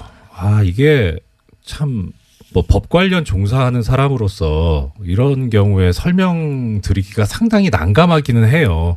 그러니까 우리 지금 법제상 이 형사처벌을 받으려면 엄격한 증명을 해야 된다. 그래서 상당히 이 증거를 좀 세게 요구를 합니다. 그러니까 뭐 많이 들어보셨을 겁니다. 심증은 가는데 물증이 없다라는 경우가 이런 경우죠. 더더군다나 지금 좀 어려운 이야기인데 이제 증거 능력이 없다. 이게 증거 능력이라고 하는 게 사실 좀 뭐 쉽게 말하면 증거가 될 수 있는 자격. 인 거예요. 그러니까 아무리 그게 믿을 만한 증거라도 증거가 될 수 있는 자격이 없으면 애시당초 증거의 대상에서 배제시켜 버리거든요. 뭐 예를 들어서 고문으로 자백을 받았다 하면 그 자백 내용이 사실과 맞아도 일단 고문을 했으니까 이건 증거로서 애시당초 고려하면 안 된다라는 그런 뜻인데 지금 여기서 왜 문제가 됐냐면은 사실 길게 말씀드리고 싶은 사건은 아닌데 이것만 알아두셨으면 싶습니다. 그러니까 그 성완종 전 회장의 이 말이 담긴 녹음 파일, 녹취록이 이게 그 경향신문 기자님하고 그렇죠. 통화를 인터뷰. 했었잖아요. 그리고 메모도 있었습니다. 메모도 있었죠. 그런데 이게 원칙적으로 이렇게 어떤 사람이 범죄 혐의에 관련된 글을 쓰거나 말을 하게 되면 그것은 법정에서 꼭 제출이 돼야 되고 그다음에 그것에 의해서 피해를 받는 사람이 반대 신문을 할 수 있는 권리가 보장이 돼야 되거든요. 방어권이 보장이 돼야 되는데 문제는 이제 이분이 돌아가셨잖아요. 그러니까 법정에 나오실 수가 없어요. 그래서 반대 신문이 안 되잖아요. 근데 그렇다고 또 증거 능력을 없애야 되느냐? 또 예외를 법에서 두고 있는데 특별히 신빙할 수 있는 상태에서 작성된 거라면 증거 능력이 있다는 겁니다. 증거될 수 있는 자격. 스스로 목숨을 끊을 정도로 강한 압박을 받으면서 한 진술이다. 뭐 이런 건가요? 그러니까 그게 이제 우리 같은 일반인 입장에서는 그렇죠. 얼마나 억울하겠어. 판사님은 억울하니까. 일반인은 아니시잖아요. 아니, 지금 일반인. 네. 지금도 판사도 아니에요. 네. 그러니까 얼마나 억울하면 죽겠어. 그러니까 그렇게 죽음을 앞두고 한 얘기인데 얼마나 신빙성이 있어. 네, 보통 그렇게 생각하죠. 그렇죠. 네. 그런데 이게 법에서 요구하니 특별히 신빙할 수 있는 상태라는 거는 판례에 의하면 이렇게 돼 있습니다. 거의 허위